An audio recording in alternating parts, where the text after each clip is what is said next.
Hi, everyone. Good morning, or good afternoon, or good evening from wherever or whenever you're watching this.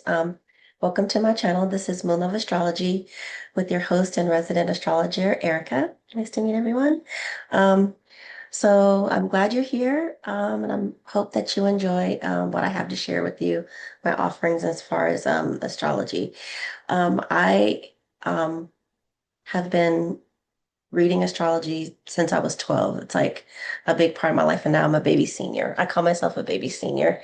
And so I've been basically reading astrology all my life, and I just recently decided to start doing it as well, I guess you would say a career, but just like my life's work. And now I'm excited to share with everyone. And just a quick note, um, everyone obviously is welcome to this channel. My focus, though, is healing and spiritual wealth and discovering the joy of life through astrology for all of my Black femmes, my Black queers, my Black trans, and Black non-binary folks. Because as a Black queer femme, I mean, that's just where I'm heavily invested in seeing us thrive and invested in our healing, our shared journeys, and just being able to share with each other and have fun. That's really like what it's about. Astrology is a lot of things, but to come away with it with a lot of fun and joy. Um, just also a note, obviously, with that said, this is an anti-racist, anti-misogyny, anti-trans, and transphobic, anti homophobic channel. So I will tolerate none of that. No comments from that. And I'm also committed to healing and healing us, like basically helping each other because you're going to help me too. This is a discussion. I'm not talking at everybody. This is a discussion, healing from the trauma that white supremacy and capitalism has caused us. So I'm really committed to breaking those chains from us as well. So um, today I'm going to be talking about the end of Cancer season. We're about 2 more weeks, and hey, Cancers, happy Cancer season. We're about 2 weeks left in Cancer season before we enter Leo season. Um, and then also the major event, obviously today is the full moon in Capricorn, and also there's other major planetary combinations happening, major transits. And so I'm going to be looking at the full moon itself, the other transits happening, and then I'm going to take a look at how those are generally working in your chart. I'm going to be using a whole sign system. I know some people use Placidus and also Regiomontanus. What other house system? Those are the main ones I'm familiar with. But so any other house system that you use might look a little bit differently. The placements of the moon and the other planets that I'll be talking about today may fall into other houses. So if you check your chart and you see that it's not in the house I'm talking about, just listen to the other signs because it's not going to be super specific. Since I don't have any individual chart, I cannot give like specifics about like any of these transits, how they're affecting your natal placements in your chart. So it's going to be fairly general. Let's give a little bit of detail because I'm going to go into the planets. But like I said, I'm going to be using whole signs. So that's where the interpretations are coming from. I just want to give a disclaimer. I am not a medical professional. I'm not a licensed herbalist, and I'm not a licensed holistic doctor. So any of the things that I say in the readings that are associated with health or whatever is very, very general. So if there's something that sort of resonates with you or tracks with what's happening with you now, before you take any actions, like today, I'm not going to be talking about any kind of herbs. The only kind of recommendations I'm going to be talking about is crystals for healing, because the transit right now is it's a lot going on. It's very active, it's pretty heavy. And so I'll mainly be suggesting crystals for helping to heal and soothe some of the activity happening right now. So I'm not going to be doing any herbal suggestions today, but anytime that happens, please, if you have an issue, I'll always advise you to seek the advice of your primary care physician, a licensed herbalist, a licensed holistic practitioner, or any of the sort, anything that of your choice. But I just want to make that clear. Okay, so like I said, we have 2 weeks left in Cancer season. And today, not only do we have the full moon in Capricorn, but we also have the Uranus is just entering Gemini for the first time in I'm not sure however many years. Um, the Uranus transits take about 8 years in each sign. So we were just ended the majority of the transit in Taurus, and now we just entered into Gemini today.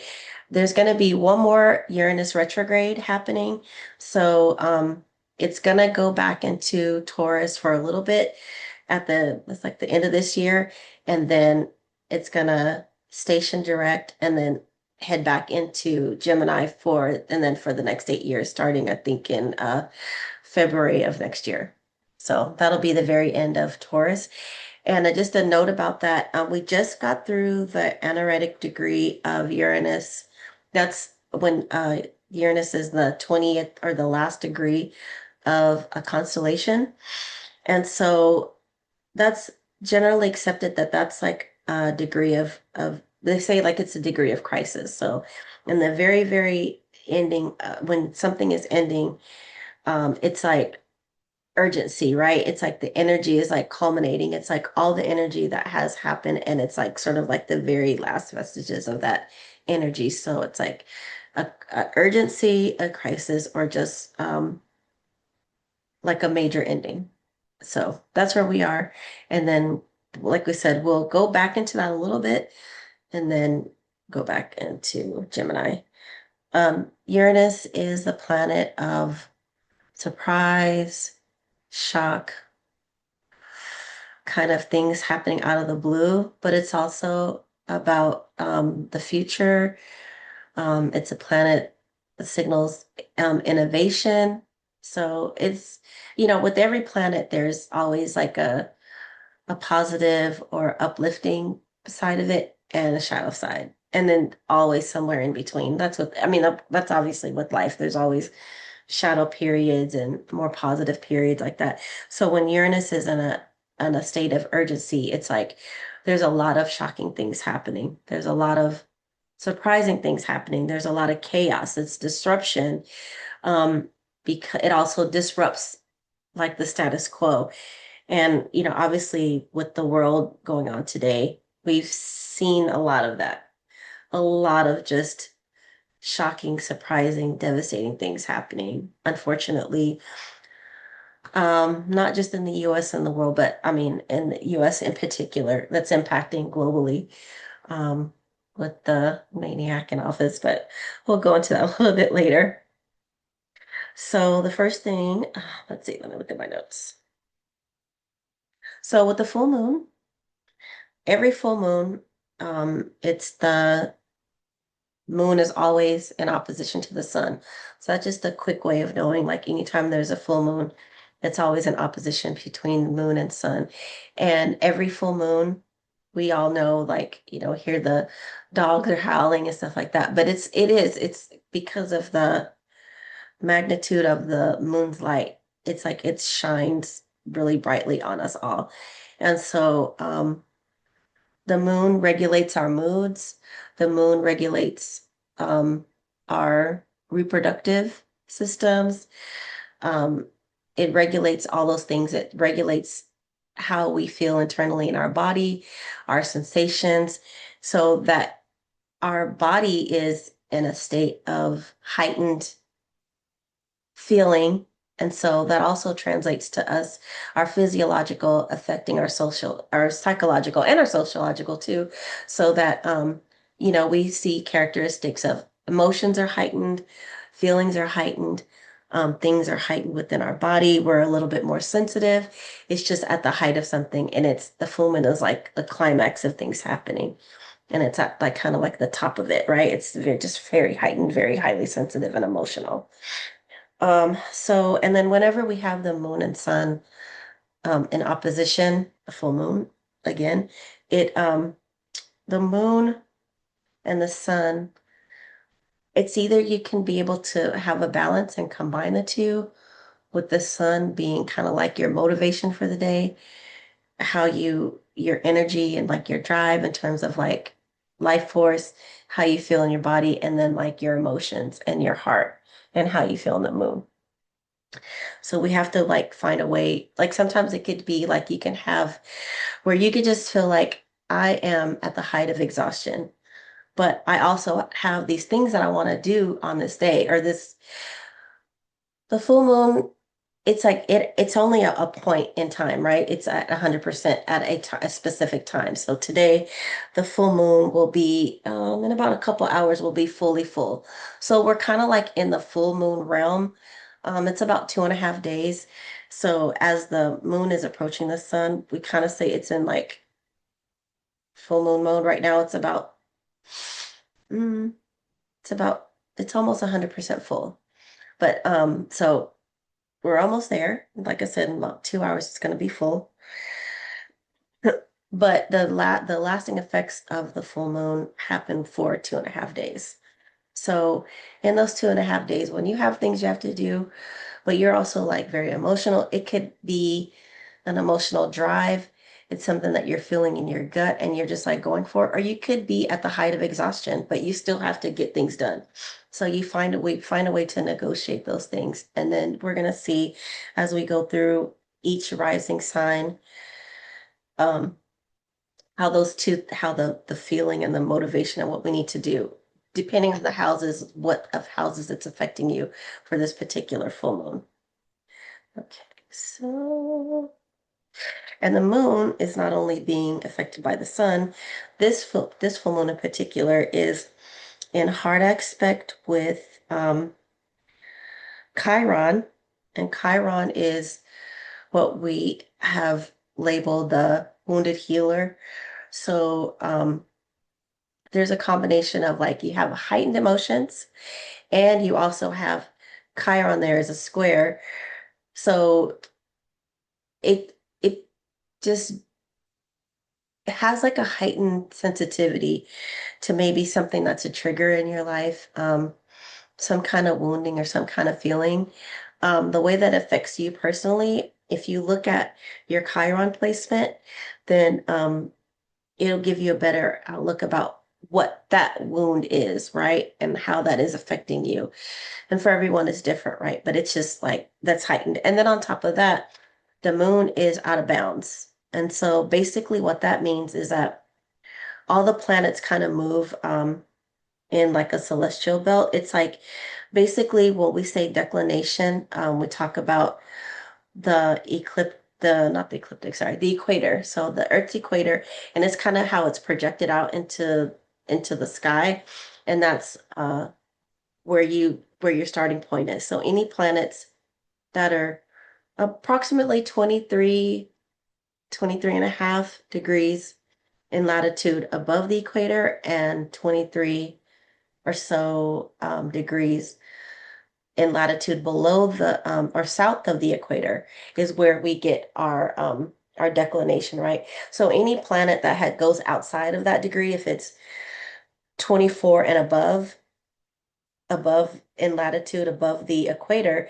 is said to be out of bounds. And basically, it's like the planet has gone rogue. It's not in like the systematic way it's supposed to do. It's operating outside of the system. It's going that. So once again, we talk about that in a physiological way and how that translates into a psychological way. And basically, with our moon being our regulating our emotions, regulating our systems inside of our internal systems and our bodies and our emotions, our feelings, and sometimes even like an intuition thing. It's almost like the moon aspect it with Uranus. And like I said, Uranus is about surprise, it's about shock. It's chaotic. The the way that the rotation and the orbit of the of Uranus is very like all over the place. It's very unusual. And so it translates into something being unusual. It breaks away from the status quo. It breaks away from the status quo. It's irregular. It's not anything. So that's why it's about disruption. It's chaotic. It's breaking away. It loves freedom. It doesn't like to be confined at all. So that's kind of like how our emotions are. It's going to be a little bit erratic today. And so that's one of the things where I'm going to have crystal suggestions to kind of help to ease that erratic nature of the moon and kind of like maybe where our emotions are going to be today. Hmm. So let's go on my notes.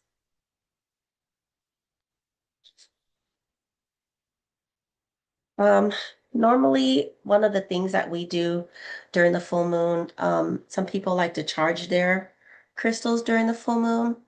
I love doing that, but I don't charge my crystals every full moon. And so with that said, you can make the choice whether you want to charge crystals or not.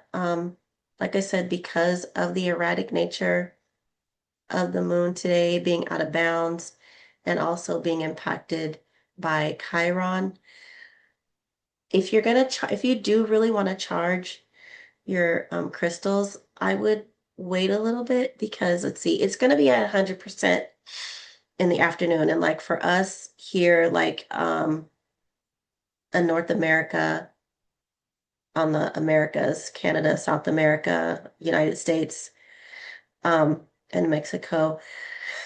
It's going to be in the afternoon, so visibly in the sky, we're not going to be able to see it yet. I think moonrise today is around 7:45 at night. So it won't be at 100%, but it will still be like really close. It'll be like at 99% or whatever the case would be. So it's a super strong energy, super strong light still emanating from the moon. So you can take your chances to um, charge up your crystals, but you don't want to add any kind of like disruptive or chaotic energy to your crystals. You want to really keep like if it was like Moon and Mars, there's like a lot of energy in that. And so, like I said, there's always shadow and positivity to everything, but I don't know. I would just suggest not, but you could also be a Uranian person. You could have your sun or your personal planets aspected by Uranus. I'm one of those people. So um, you might harness that energy in a different way. So by all means, like go for it. But I would not charge a rose quartz or amethyst or some of the other crystals that are the purpose is to soothe and smooth over. I would not do that. Like I'm not going to charge my rose quartz, my baby, my big baby. This is my big huge chunk of rose quartz. I'm not going to charge her tonight. But I might charge my fire quartz or any quartz that are energizing. But like I said, if you're able to work with Uranus energy, it's a part of your natal makeup, then go for it. But like I said, it's up to you, whatever you want to do. Okay, so but on a positive note, like I said, moon, the full moon is also about um celebrating. It's a climax of something. It's like the height of something. Maybe there's something that you've been working on and you like are able to like premiere your film, like you just finished a design or you've like finished a goal or you've accomplished something and you're able to celebrate that. So that's another reason how we can look at the full moon. But I think people tend to look at the full moon as like, oh, it's like it's crazy. It's, whatever. Like I said, there is a little bit of chaotic energy because of it being out of bounds. But it could be a surprise win, a surprise windfall could be something like that too. So it doesn't have to all be like chaotic, doesn't always have to mean like crazy or negative. It could be like just a lot of energy happening around something. So take that into account as well. So let's see. Hmm, let's see. All right. So here are the other aspects happening besides what's happening with the moon. We have Sun and Pluto. Sun and Pluto are contraparallel to each other. And for those who aren't familiar with the contraparallel, that's looking at the declination of the planets. Again, the same thing, like their height above or below the equator. And so even if two planets aren't aspecting by sign relationship, like a trine or a sextile or square, an opposition, you look on the chart and it may not look like that. And I'll show an example. Actually, I can share it right now. I'm not show you what I'm talking about. Probably easier to see talking about rather than what I'm just jabbering on. Okay, so here we have the sun here at 18 degrees of Cancer. And then we have Pluto at 2 degrees 55 minutes of Aquarius. Now, as an aspect, they're not aspecting in um degree. They're too far apart from each other. Even with the sun, we give the sun, I think I would at the most give it a 10-degree orb. So something within 10 degrees of the sun, I would say would be a good orb to create an aspect. But this is like what 16 degrees away from each other.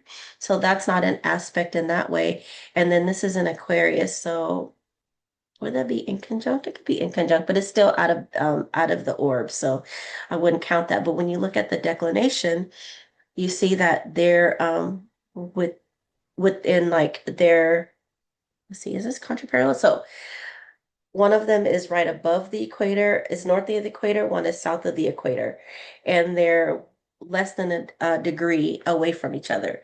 So that's another way that we can look at planets affecting each other. And that's like actual literal, like in the sky, how they're affecting each other together, and not just by some planet, just by some sign aspect.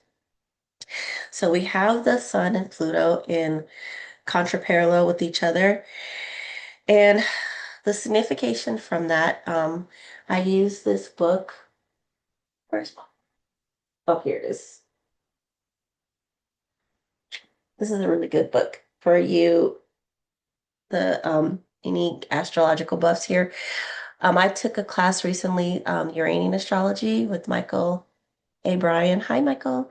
Shout out to Michael. I will leave his link in the bio. He's an awesome astrologer and use this book. It's called The Combination of Stellar Influences. And so in there, the signification of Sun and Pluto together are men using ruthless means to gain or maintain power. And so that's very apropos to what's happening right now. We have a lot of that happening. Um, and so I'll look at that a little bit in your personal chart, how that finds out, but just in general, I normally don't like do astrology about like particular countries or whatever, like the United States and what's happening. But I do look at some of these combinations on a worldview because this is a person. Sun is usually a personal planet, and Pluto is an outer planet, which is like a planet that affects everyone because they're generational planets because they move so slow. They don't have like a super impact on you personally, like a day-to-day thing. It's more of a time period or a generation. Obviously, what happens on society and what happens generationally happens to us also personally. So we do look at that, especially when you're talking about Sun and Pluto. But this signification is very much about what's happening to, us as a generation on a large scale. So yeah, that's a pretty like nasty combination, but it also is um sun, our bodies, like happening, and also like power. Pluto is about power. It's about power struggles. It's about wanting power. It's about also a power struggle between the power and those who might feel powerless, or people who are struggling to maintain or recover power that's lost, right? And so that's that combination. And then we also have Venus and Uranus. I personally like this combination. Like I said, this is also a combination as part of my birth chart. My Venus and Uranus are square. So Venus is the planet of love and relationships. It's about connection. It's about receptivity. It's about comfort. It's all those things that just like, it's a feel-good planet, right? It's all those things. But it also could also mean a little too relaxed, maybe a little lax, maybe a little lazy, a little malaise. It just depends. But when Uranus and gets together with um, Venus. Well, when Uranus gets together with any planet, it electrifies it. It sparks it, right? Because it's like it's gonna go in there and create chaos. It's gonna create disruption. It's gonna disrupt how you normally. So Venus is like chilling and like just kicking back, and it's like all about love and comfort and luxury and feeling good and softness, right? Soft fabric, soft this, but Uranus gives it that spark. So when we think about those two together, I think about like resistance through art, um, fashion forward designs. It could bring about abrupt changes in love relationships, whether that be like a sudden surprise union or get together, or it also could be a shocking or surprise breakup, something that seems like it's out of the blue. Um, could be a shocking coupling. Surprise declarations of love. Somebody could just be like, all of a sudden you like your friend that you've had for years, all of a sudden pops up and be like, I'm in love with you. So, that can happen. It happens like right during this time. These are also though this is in a parallel. And a parallel is very similar, just like a contraparallel is very similar to an opposition. The parallel of two planets is similar to like a conjunction. So these are get together in a forming of like a conjunction. In Uranian astrology, this combination is a signification of giving birth. So if you kind of like stretch that over, it could also mean like a surprise pregnancy. So watch out. Break out those sticks and see what's happening if you don't know. But yeah, we don't know. But yeah, like it could be a possibility of a surprise pregnancy. Okay, so our next combination is Saturn and Uranus. They're forming a sextile within a degree in 46 minutes. When it comes to planets, especially the outer planets or slower moving planets, when it comes to a aspect like a sextile, I usually try to have that um, a tight orb. I usually don't go under, I usually don't go over two. So this is like right in line with us. It's a degree in 46 minutes, a little bit bigger, but you want to keep those tight because those are like not, well, some don't think that sextiles are very strong. It's more because when two planets are sextile, there are in different elements and different, let's see, what is it? It's different elements. So it's like earth and water or air and fire, but they're complementary. And on top of that, there are different qualities as well. So, but they're complementary. They're complementary to each other. And so it's like they move differently, but move in a way that is advantageous to both, if that makes sense. So we have Saturn and Uranus in a sextile. Um, the combination of this once again, this has like a big shadow side to it because with Saturn, it's about limits, it's about endings, it's about something being cut off, it's about something like having just a narrow window. And Uranus is disruptive, it's chaotic. So this is in Uranian astrology, it's a signification of sudden death, sudden losses, or sudden disturbances. So it's a more precautionary type of combination, right? Um, but on the same token, it could be focus and concentration for study. Um, you're focusing and you're concentrating and you're coming up with original ideas. So people who are, especially for those involved in sciences and technology, because Uranus is, over those two things, over sciences and rules over science and technology. So could be some advancements in that.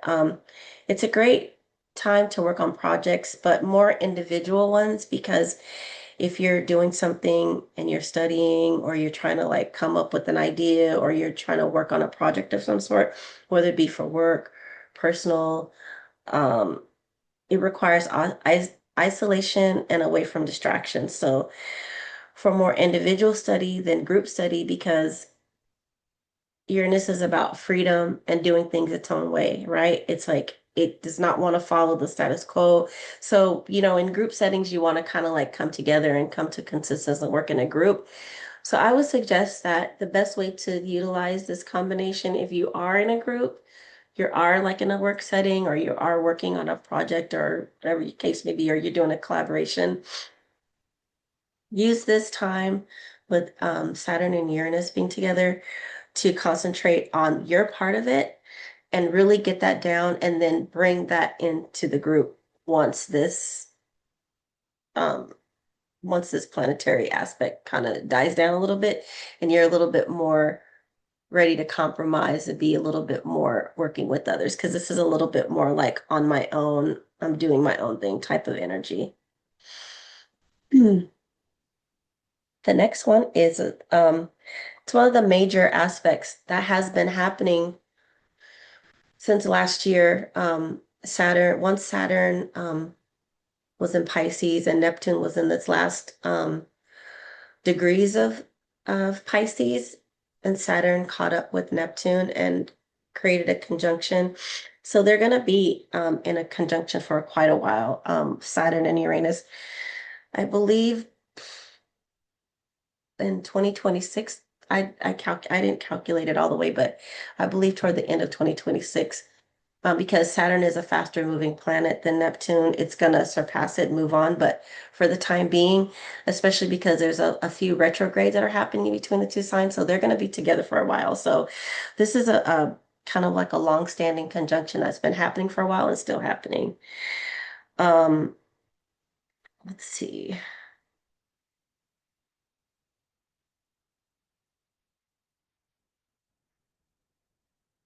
So this combination, um, it signifies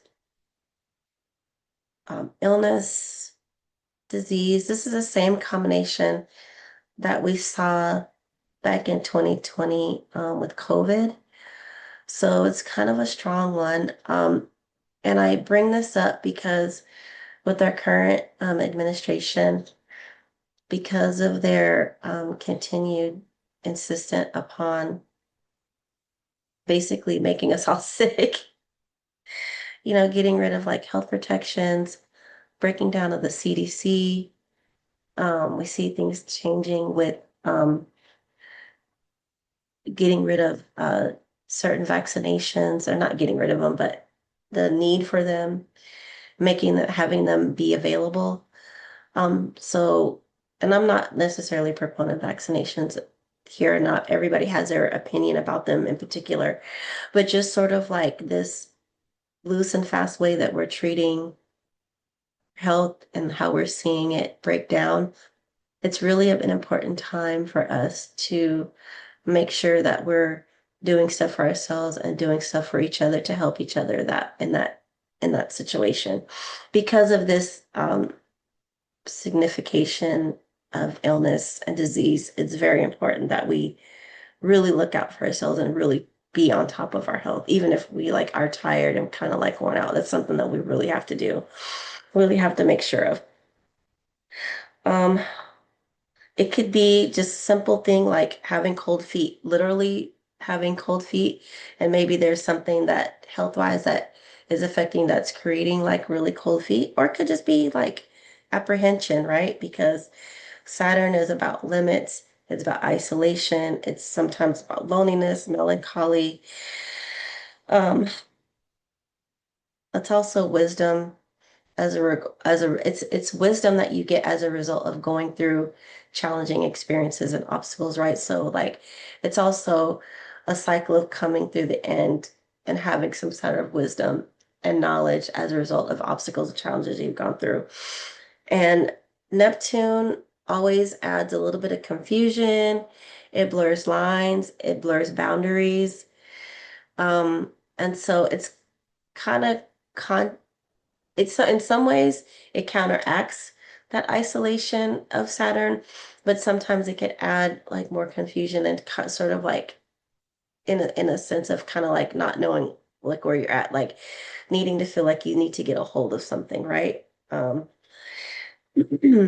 if you're feeling melancholy and you're feeling lonely, and then you're also having feeling like feelings of disappointment, it can also like create a sense of depression sometimes.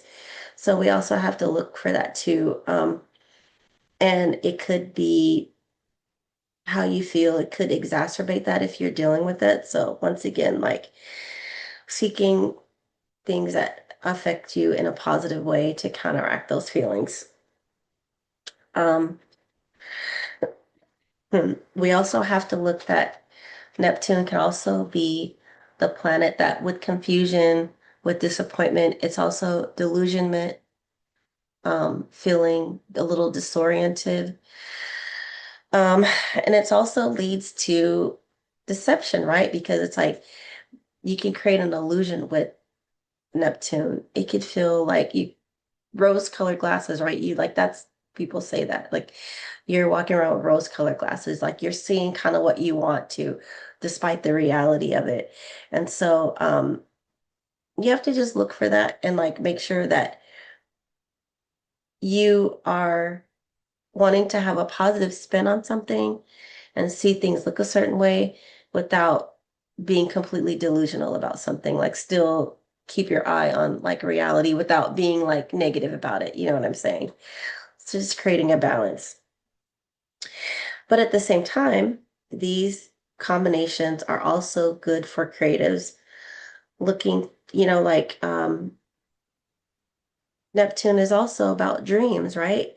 And who's to say that, like because you dream about something, like maybe like having a dream state and dreaming about something and fantasizing about something that you are able to also manifest that, right? And so Saturn being hardworking, also Saturn being about concentration and dedication and commitment. It could also be seen as a dedication and a commitment to your dreams. Like you won't give up on your dreams. And that's something like we need that's really important right now is like not giving up on our dreams. So someone may look at you and say, like, oh, like you're being delusional, like you're not seeing the big picture, you're not really looking at reality, but you're dedicated to that dream. You're concentrated on that, you're focused on that. So that's another way to like look at that where you have the reality of Saturn because Saturn is always going to pose those things like this is like the hard work. This is what you have to do. These are dotting your I's and crossing your T's and getting down and being committed, getting in the trenches and like doing the hard stuff and dealing with obstacles that happen, but also keeping your eye on the prize, right? Like the hard work that you're going through is for a reason. It's not just to be stressful or hard, but it's like for your dreams, right?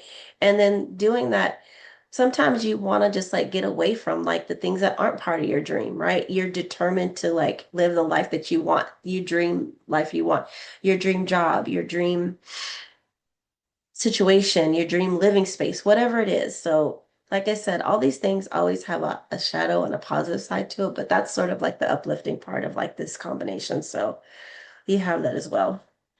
The next combination is Jupiter and Saturn.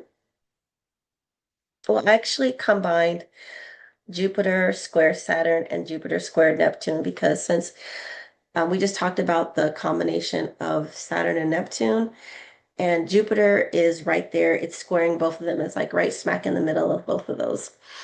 And so with Jupiter squaring this, the conjunction between Saturn and Neptune, it adds growth and expansion to this combination.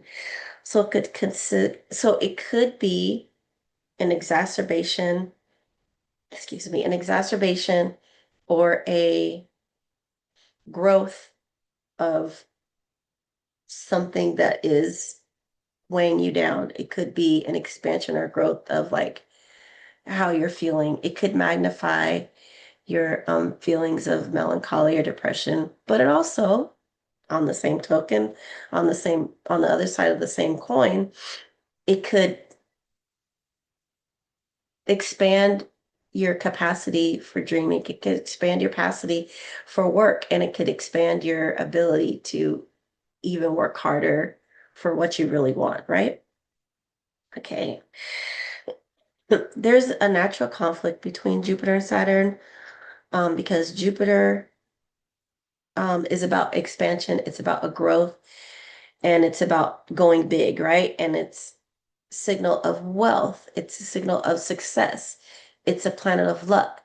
And then you have Saturn, which is about constriction, limitations, structure, boundaries, obstacles. But together, those two can expand your wisdom, right? Expand your knowledge, expand your ability to concentrate, expand your ability to focus. So they could either counteract each other. So you have a balance of thinking big, but in a realistic way, right? Or it could be like a tug of war where you're battling between expanding and growing and not wanting to take risk, wanting to like be really cautious, right? So these are all too also depending on what these transits are aspecting in your natal chart. So you really need to go into your natal chart and look at where these planets are in your chart. And we're going to discuss that a little bit, but if there's anything that these transits are aspecting that have effect on that, and that could give you a little bit more sense of like whether it's like more of a struggle or if it's more of being able to focus and concentrate and build something larger. So our last combination is Jupiter and Pluto, and they are in a parallel, similar to with the Sun and Pluto. And this is exact. These are like within minutes of each other, so they are exactly on the same spot, north and south of the equator. Hmm. And this one is a lot. It's a big one. I'm going to read a little bit of this. It says Pluto and Jupiter together. It's a signification of a plutocracy, which is governance by the wealthy, because Pluto is, I mean, Jupiter is a planet of wealth, right? Success, luck, expansion, growth. It's big. Pluto is also big, and it's big in terms of like power and the way in which power is sought out. It could be a powerful force that supports people in times of need and struggle. It's that shoulder that everybody can rely upon, that person that puts people on their back. But it also could be menacing, right? And it could be a plutocracy, like it's governing governance from the wealthy. And it's very pertaining to what's happening now because we definitely see that who is running the country and who's in control and taking things however they want to, and literally those people being involved in government, even though they are not elected officials. So this Pluto Jupiter um, combination has been hanging around for a minute as well. Um, and this is like further, this plutocracy is further expanding the power of the ultra rich. And we're seeing that trickle down, even with people that pose themselves as supposed to be positive and supportive of our communities are also just like jumping on the bandwagon and participating in a lot of the BS that's happening right now. Sorry, I can't help but get on my soapbox, but you know what I'm saying? It's like we're seeing like these people that we should expect more out of, but they are just like mesmerized by this power. It's almost cultish, right?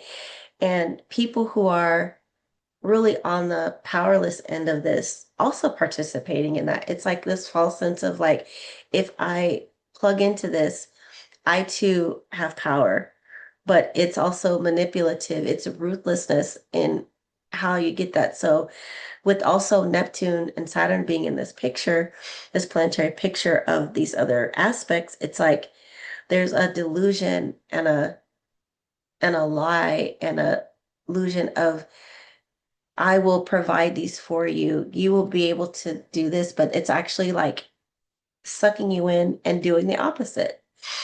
And it's like um power through lying and deception and seeing through that, which is where I'm gonna get to on the other side. Because at the same time, people are seeing this widespread manipulation and seeing these men of forces and are tired of the traumatic effect of that. And people are uprising against that, right? People are realizing that they can exercise their own power. Like, this is also like to say that while you are doing these things and being oppressive, I also have power, right? And people are starting to wake up from that sort of haze. I mean, there's people who've always not been fooled, but you also have people, and I think it's particularly people who feel connected to a certain way in which power is exacted and not looking at the way that power and the wonderfulness of everybody being powerful being shared. So um, we look at that too. So we look at sort of a pushback, and with Uranus being um, in the mix as well, we see that there's a revolution, there's revolt, there's pushback, there's pushback against that, pushing it back against that power, pushing it back against that oppressiveness that's happening. And then also too, I would say because Pluto is connected with wealth and success, and Pluto can either magnify that and just like explosive wealth, or it could be Pluto also has to do with like trauma and powerlessness. So it also could mean a devastating loss. So if you are betting today or in this, I think this combination is going to be around for a little bit. So just be careful. I would say if you have these this combination, if you have Jupiter or Pluto transiting Venus or Pluto in your natal chart, what else? Maybe the sun. I would say that that's on the more positive end of it because those combinations, Jupiter and Venus together, it's like the expansion of those things that are luxury. That's more wealth. You could be lucky. And if it's looking at like a malefic in your chart, like Mars, uh, Saturn, I would say more so Saturn. If it's affecting your natal Saturn in your chart. Mars sometimes can go either way. Mercury is can go either way as well. But in particular, Saturn, I would just be cautious. Like I said, if you're investing, betting, playing the lottery, anything that has to do with finances and where there's like an element of chance in there, I would just be really careful. So I would check your chart to see if how those will play out. And if you're not sure, you can always, you know, look at there's so much stuff on Google now. You can even Google like two combinations together to see how they work. I will caution though that a lot of times people, like when something is in hard aspect, and those hard aspects are like squares, uh, oppositions, things like that, where there's like a hard angle, like a 90 degree, or it's opposite to each other. People tend to generally characterize those as quote unquote negative or bad aspects, and like sextiles and trines, that there's sort of like ease to the combination between the two planets, that it's seen as positive. But I would just push back a little bit on that and say be careful of just like generally accepting that, because a hard aspect is where it's like two things are, a square is like where, like, so like say for instance you have Aries and Capricorn. Aries and Capricorn are square to each other, but they both share a quality. They're both cardinal signs. So they're both about initiation, starting something, beginning things, leading things, to begin things, initiators. Those are both initiators, right? So it's not what you're talking about initiating something, but they have two very different ways of going about that, right?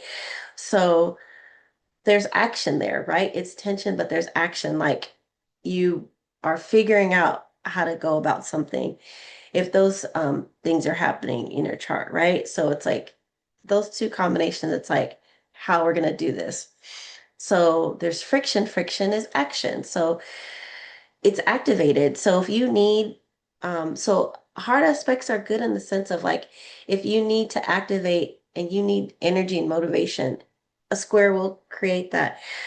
As versus a trine, it's like there's two earth signs. So they're both used to operating very similarly.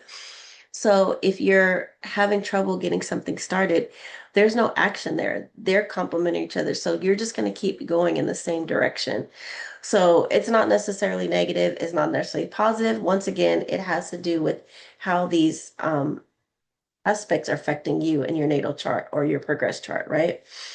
So when you're looking up things, like I said, tendency to see trines and sextiles as positive and hard aspects like squares and oppositions as negative, but it's more of a judgment call about how that's working. So if there's somewhere that you're stuck in your life and you're like feeling stuck and there's like no movement, a square or an opposition will compel that tension and get the engines going. Or it's a Mars effect, right? A Mars effect will do that. Saturn will too in terms of hardworking, but you have to like temper that with like also knowing that there's going to be hardship with that too. And just like with Mars, Mars is about action, it's about fire, it's about lighting things up, it's drive, it's energy, it's heightened energy. But with that comes frustration or even anger, rage. So, you have to just balance those things and like know that what energy you're working with and how to harness that when you know exactly how the energy is going to work for you in your chart. Okay, so now let's look at each and every sign. Um, I, like most people, like when you're talking about doing the houses, it is based on your rising sign. So if you know your rising sign, or if you have your chart, you can follow along with me and break out your chart and look at it. Um, a sun sign is okay too, but when we're looking particularly at the houses and like what areas of your life are being affected by these transits, it's using the rising sign. And so here I'll look at this chart. You'll see where the rising sign is Libra. So Libra at 25 degrees, it's going to dictate all the other houses and what's in what, right? So that way you have a specific idea about the area of life that you are experiencing these transits. So personalize it a little bit more. Okay. So air, oh, let's see. Actually, let's start with Cancer since it's Cancer season. Okay. All right, Cancers. You have the full moon is in your seventh house of relationships, because Capricorn is your opposite sign. So with you being on the cusp of the first house, Capricorn's going to be on the cusp of the seventh house in whole signs. Like again, I'm sorry, let me reiterate that I'm using whole signs for this. And like I said before, if you use a different house system, just look at the explanation of where this is in the house, either before or after this one. So, but for this purposes, Cancer, the full moon is in your house of relationships. And so, you're already like the moon is your ruling luminary, like you're ruled by the moon. So you are in and of yourself a very emotional, very moody, attached to your moods, sensitive person. Like you are that person that is very compassionate and very led by your heart, led by your feelings. Like it's a big motivation to how you move in the world. And so the moon being here is in relation to your relationships. So the sun being in your first house, the sun is like your soul's purpose right now is like all about you, self-improvement, your image, how you want to move in the world, how you feel like you want to be right now. So when the sun is in your first house, that's heightened, right? But with your moon in your seventh house of relationships, um, there's sort of an emotional, could be a tug of war between concentrating on yourself and also giving to those in your relationship. And since you're already led by your moon, it's really where you're going to be focusing right now. And so you might feel a little off kilter with your relationships, with the moon being out of bounds. I said it's like a little erratic right now. It's like Uranus is like standing there too. So you actually could feel like this is a day that you need alone time. You might not be what is expected, right? Because most people expect you to be there, nourishing, caring for, cuddling, being there, being compassionate, and that loving person that you already are. But today you might feel like breaking away from that. You feel a little bit more like you need a little bit of a break or freedom from those relationships. So could be that, or it just could be that you just are feeling all frisky, right? Feeling a little disruptive, a little bit of chaos, right? So it just depends on that. But generally speaking, you might be feeling like you're not your usual self and you kind of need a little bit alone time to like, because your emotions are going to be feeling, and it could be like somebody could just easily trigger you or easily piss you off, right? So you're just like, I need to be like here feeling my feelings, kind of needing a little bit of a break. And so having people around you kind of understand that right now during this like time of the full moon, you need a little bit of break. You need a little bit of chill time. And then we have Pluto in your eighth house of shared resources. Um, so I don't know. It just depends on past experiences you've had. I don't know if you've had some difficulties with shared resources, or there's sort of just like an excavation or a digging. Like it could be like an investigation. It could be just having to like deal with sorting out some financial entanglements. So Pluto here is not great, and it's gonna be in your eighth house for a while, but um, it's gonna be a deep dive into the shared resources that you have with someone, with shared resources with someone in one way or the other. It could be that you're trying to figure out because you're planning something big. Maybe it's a big acquisition together. Maybe you're trying to do something spectacular with your money.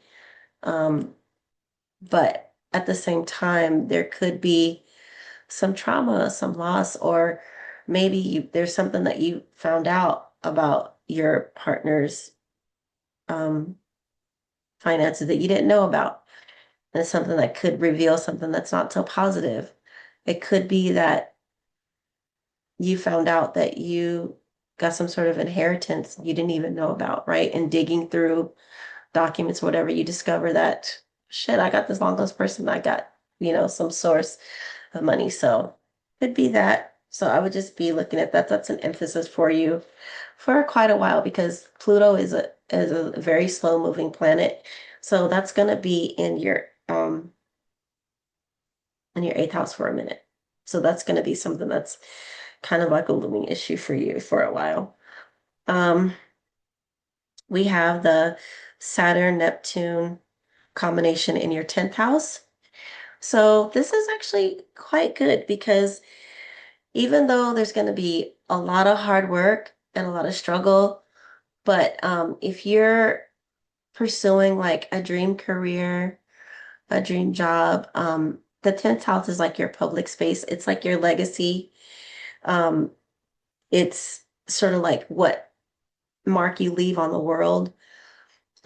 It's also, like I said, it's your reputation. It's how you are outside, how you are in the public, how people see you. So having Saturn and Neptune here, like I said, it could be the hard work that you put into pursuing a dream, something you've always like fantasized about with your public space or your career. So I kind of like that combination in your 10th house. It's pretty good. Chiron is also here, so you might have to be dealing with um you might be dealing with maybe some old wounds around work. Um, Maybe this is like an unusual or different path, and it's not something traditionally accepted in your family, or like being shy about being out there, putting yourself out there. Maybe you feel wounded about being in a public space or whatever the case may be. But that might be something that you want to look into in terms of healing that wound. It also could be that you have a career in helping people. Like you yourself could actually like be the therapist, right? A career in helping people, like you experiencing certain things and kind of like the wound doesn't ever go away, right? You always remember it, but it's a source of healing for you, and you've healed from that, so you can use your experiences to help other people, and that could be a career that could be a possibility as well.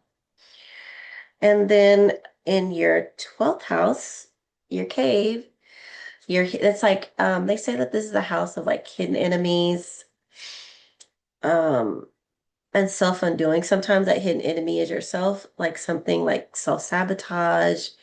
But it also is like the place where it's like no one is there. Like this is a space that is only for you. Like this is not a place that's shared. Even, I mean, unless it's like someone like super, super close that you have super, super trust in. Um, Most places this is like your little cave where you are, like your only space. And it could be like a literal space, or it could just be like space that you create for yourself that's just for you. And it's like you don't share with anybody else. And here you have the Venus Uranus combination. And so once again, it's about love and revolutionizing it. Um, for yourself, um, maybe the sabotage is sort of being erratic with how you are expressing love, or it could be that you are accepting other people's erratic love, something that you might not be able to depend on, might be something unpredictable, and it could be a place where you have to deal with healing, being able to stand on business and not allow someone's chaotic expression of love to affect you, or you accept that, right? So it could be something of that nature, especially if you have Venus here as part of your natal. And then last but not least, we have um Jupiter and the Sun in your first house. And this is really auspicious. It's a great combination to be in your first house. Um, it can bring wealth to you. The sun and the Jupiter together is like luck in like just who you are, like the things that you like, your purpose right now, like what you really feel invested in, what is like motivating you is expanded. It's bringing luck, it's bringing wealth, it's bringing like just loveliness to that. So it's a great combination for your first house. And it's a great combination for health as well. So it's like a robust, healthy body. So you're feeling good, you're feeling regenerated. So that's a good one for your first house. So that's it, Cancer. Okay. Next we have Leo.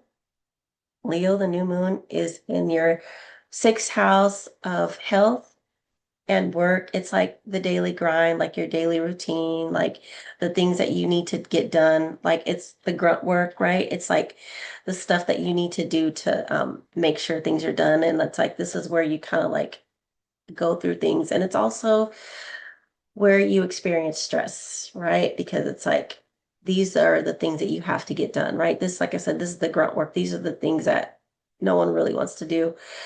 But you have to get them done, right? It's like responsibilities, chores, and things like that. And it's also because those things can create stress. So it's also where you have to look out for your health.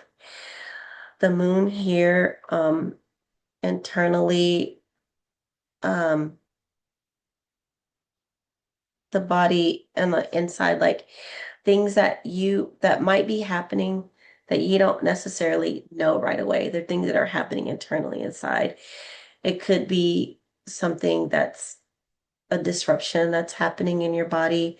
It could mean that something is like loosening up or breaking free. So I would just be a little bit in the next 2 days, just be very cautious about if there is something health-wise that you're happening right now, just really like mind it. This is, like the moon being here, like you might want to indulge a little bit. You might like be in your feelings a little bit. So you might seek comfort, right? And comfort food, just in moderation. Just be careful with that.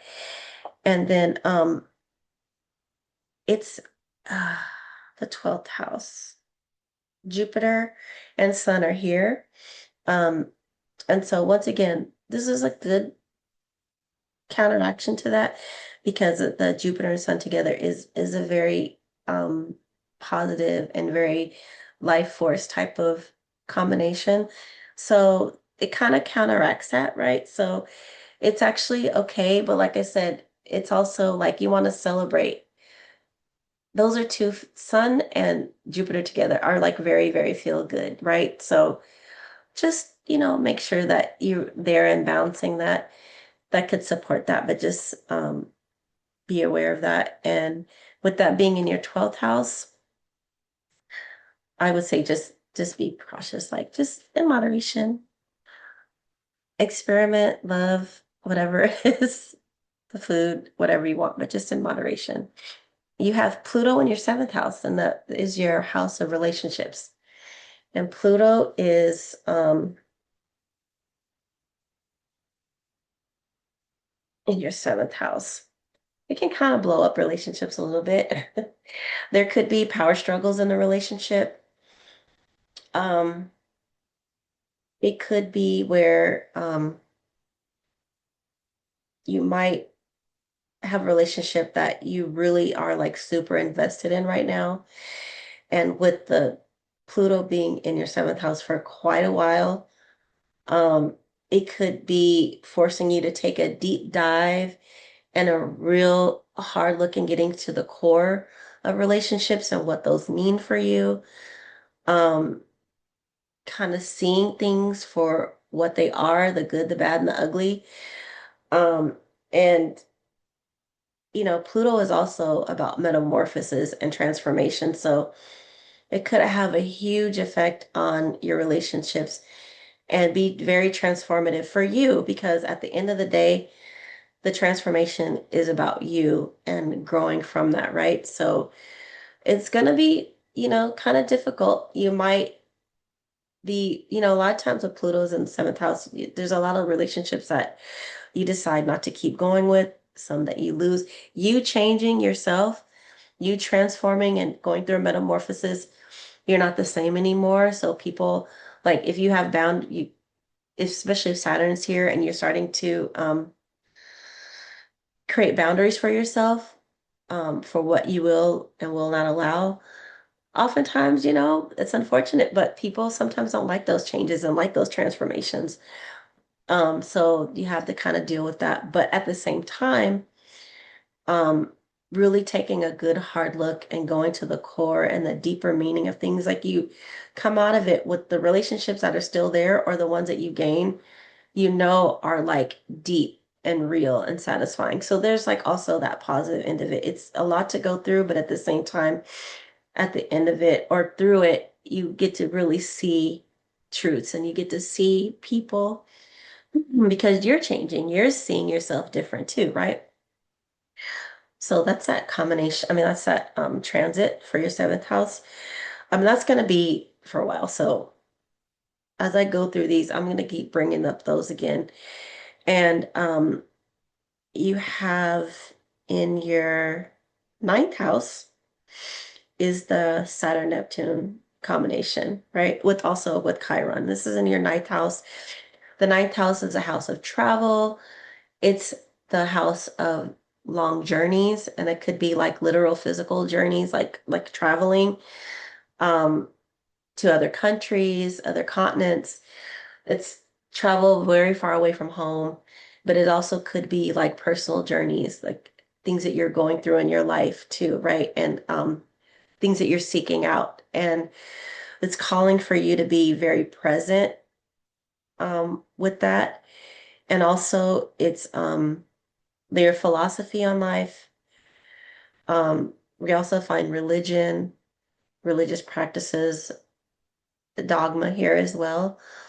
So with Saturn and Neptune being, well, let's go back to Saturn and Neptune. Are you saying Saturn and Neptune? Sorry, I'm over the paper again.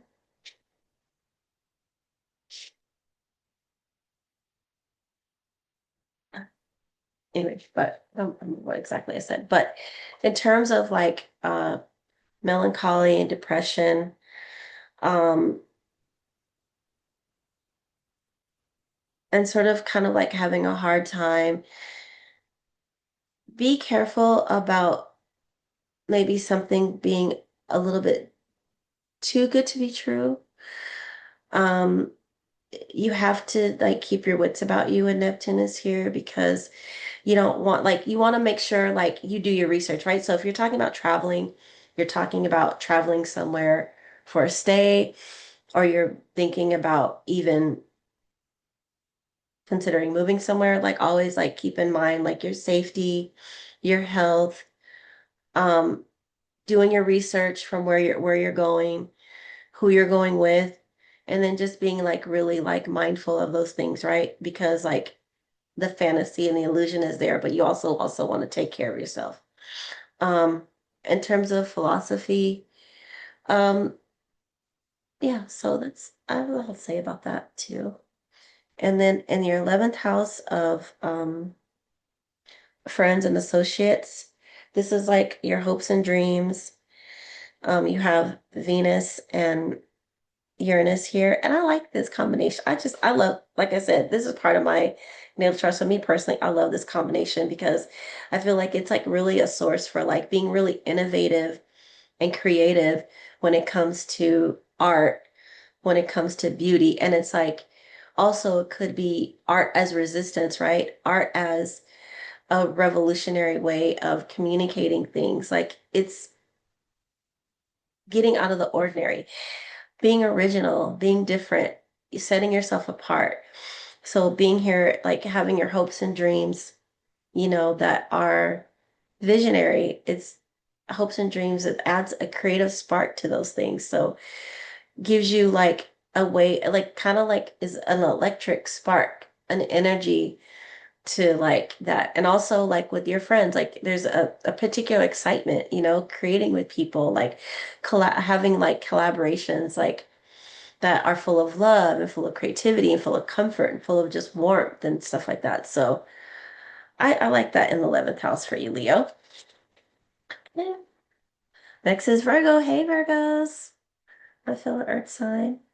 Um, the full moon is in your fifth house of joy. The fifth house is like your house of play. It's where your hobbies are, where you like to just have fun, where you have like spontaneity. It's your place of your inner child. It's also the place of children, literally, like in mundane astrology. It's like your children, whether you have them or not, if you want them or not. And the moon being here, you're feeling especially emotional. Your emotions are feeling are heightened in terms of that. So I don't know if you want children, um, it could really bring up those feelings if you don't have children right now, like a sensitivity to that.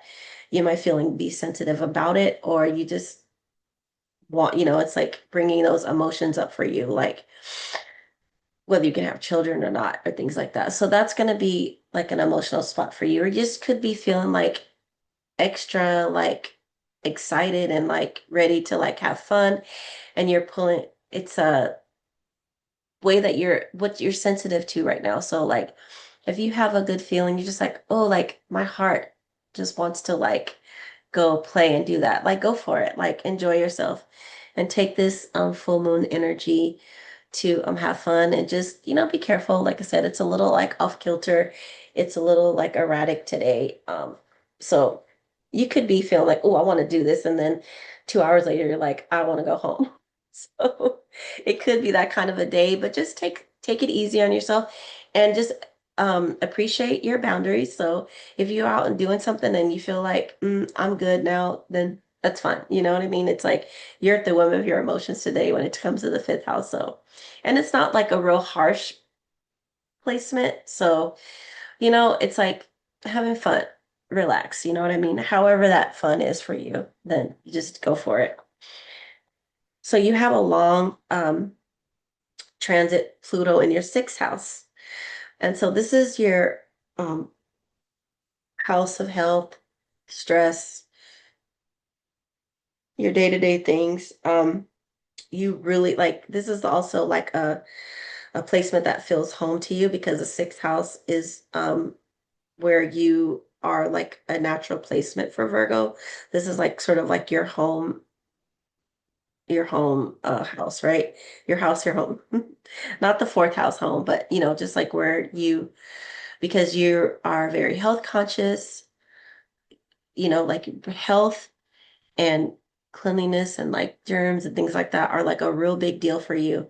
So having Pluto here is like you might become a little bit more obsessive about thinking about your health, which is not necessarily a bad thing, right? Because it's like you're just going to be extra vigilant about things that are happening to you. Um, you're actually going to be more sensitive to like, like things that something feels off, something's not right, and it's like you're on a very, very deep level, you're able to like sense those things. So it's kind of good in a way because it's like it maybe sends off alarm bells that maybe ordinarily is something that you might not notice until it becomes like a major issue. But now it's like you're gonna be diving deep into like taking care of yourself. Stress could also be heightened, which is affecting your health. So um doing a lot of meditation, a lot of things are calming. I definitely would rely on a big chunk of rose quartz, a big amethyst. Let's see, what is another soothing one that I have down here for you? Healing block chakras is carnelian, or the sunstone is a happy stone. Like the sunstone is like, I think, do I have a sunstone? I have a sunstone. I should have brought it to show you, but sunstone, it brings about a lightness, it's energy about joy and playfulness. And then, like I said, also the carnelian is a crystal for healing the block sacral chakra. So those are all associated with the fifth house, but it translates into like creating that space of being able to release those are stress relievers, bringing more joy so that, yes, taking a deep dive, but don't stressing yourself out about it because obviously stress is going to counteract a lot of like what you're doing health wise. So just say like, I'm gonna like don't like be up till midnight looking up some strange, like rare disease, like doing like spend hours like digging in and concentrating on it because that's the kind of energy that Pluto will give you, right? But um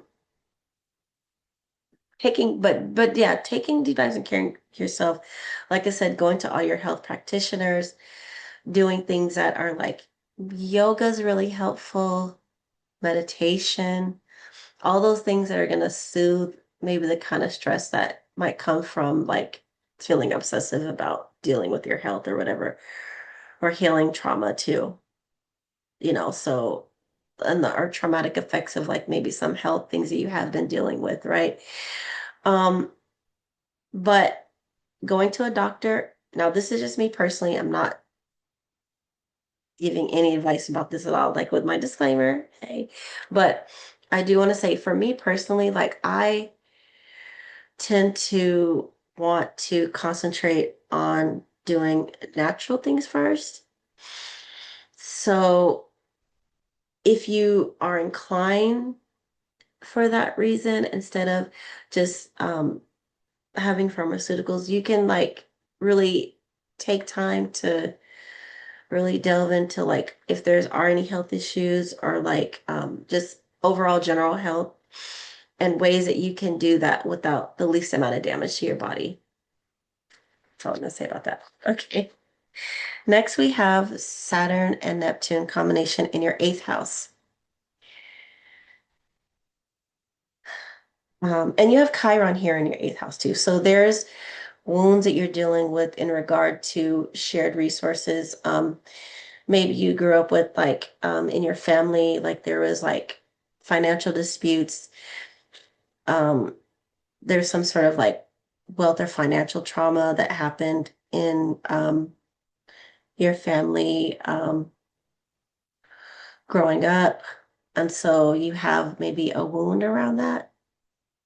Um, so I would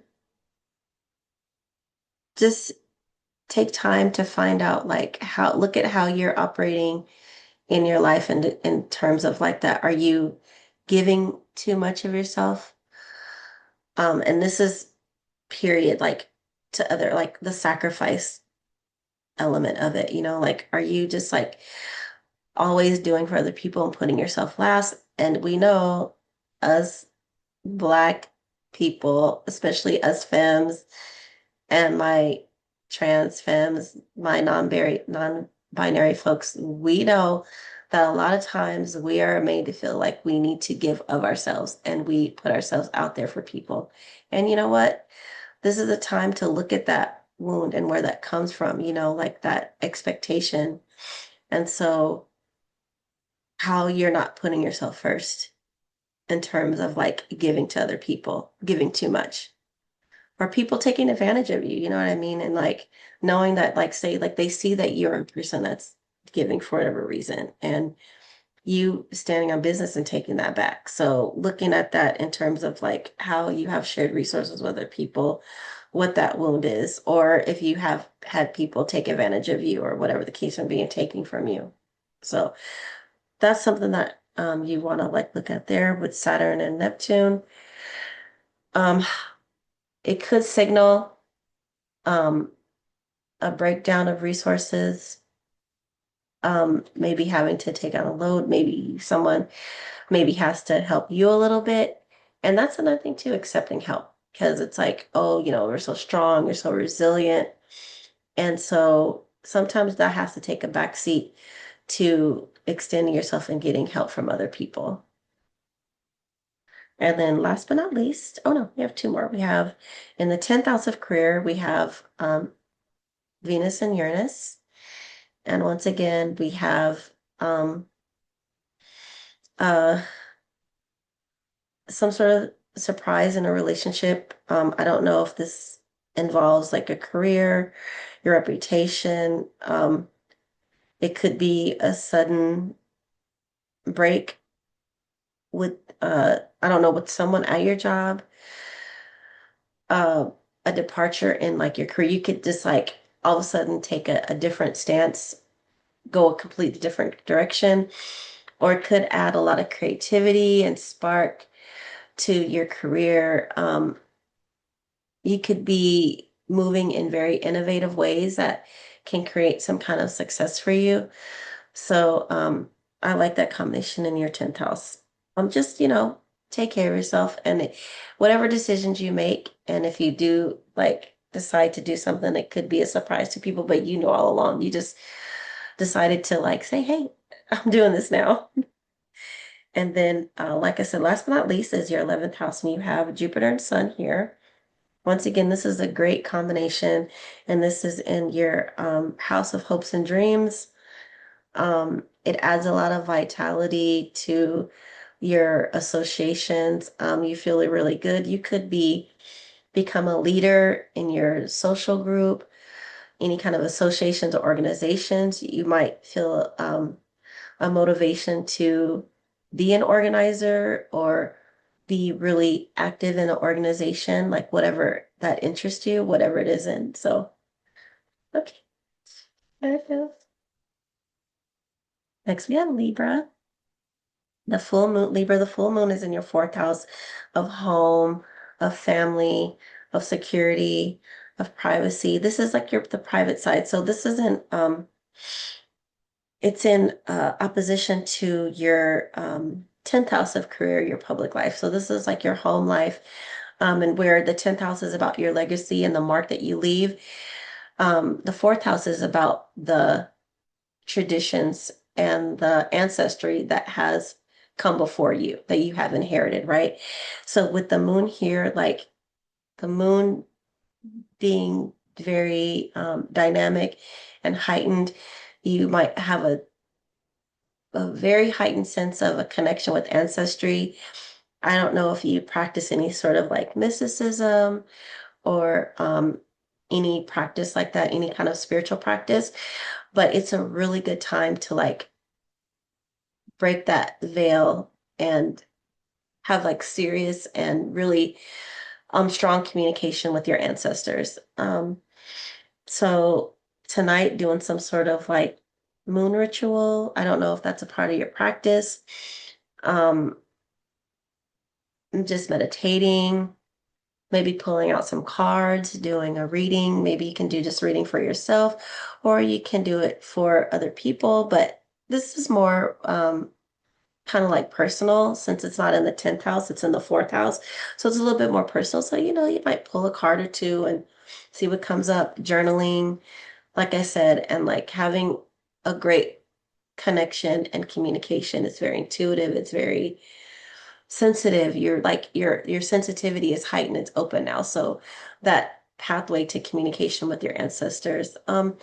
It could just mean like you just are at home, like you're feeling super duper sensitive. So you want to like kind of hide away at home today. Maybe this is a time for you to kind of like power down and just chill, right? Because your emotions are not only heightened, but they could be a little bit erratic, or you could just another way that you want to have like you need some alone time, just like I said with I think Cancer, like maybe just needing some alone time for yourself. So this is a good way to like do that and like receive messages from your ancestors, like if there's answers you're seeking from something, maybe that it's like something you can gain from messages from your ancestors. So that's a really good placement for you for that.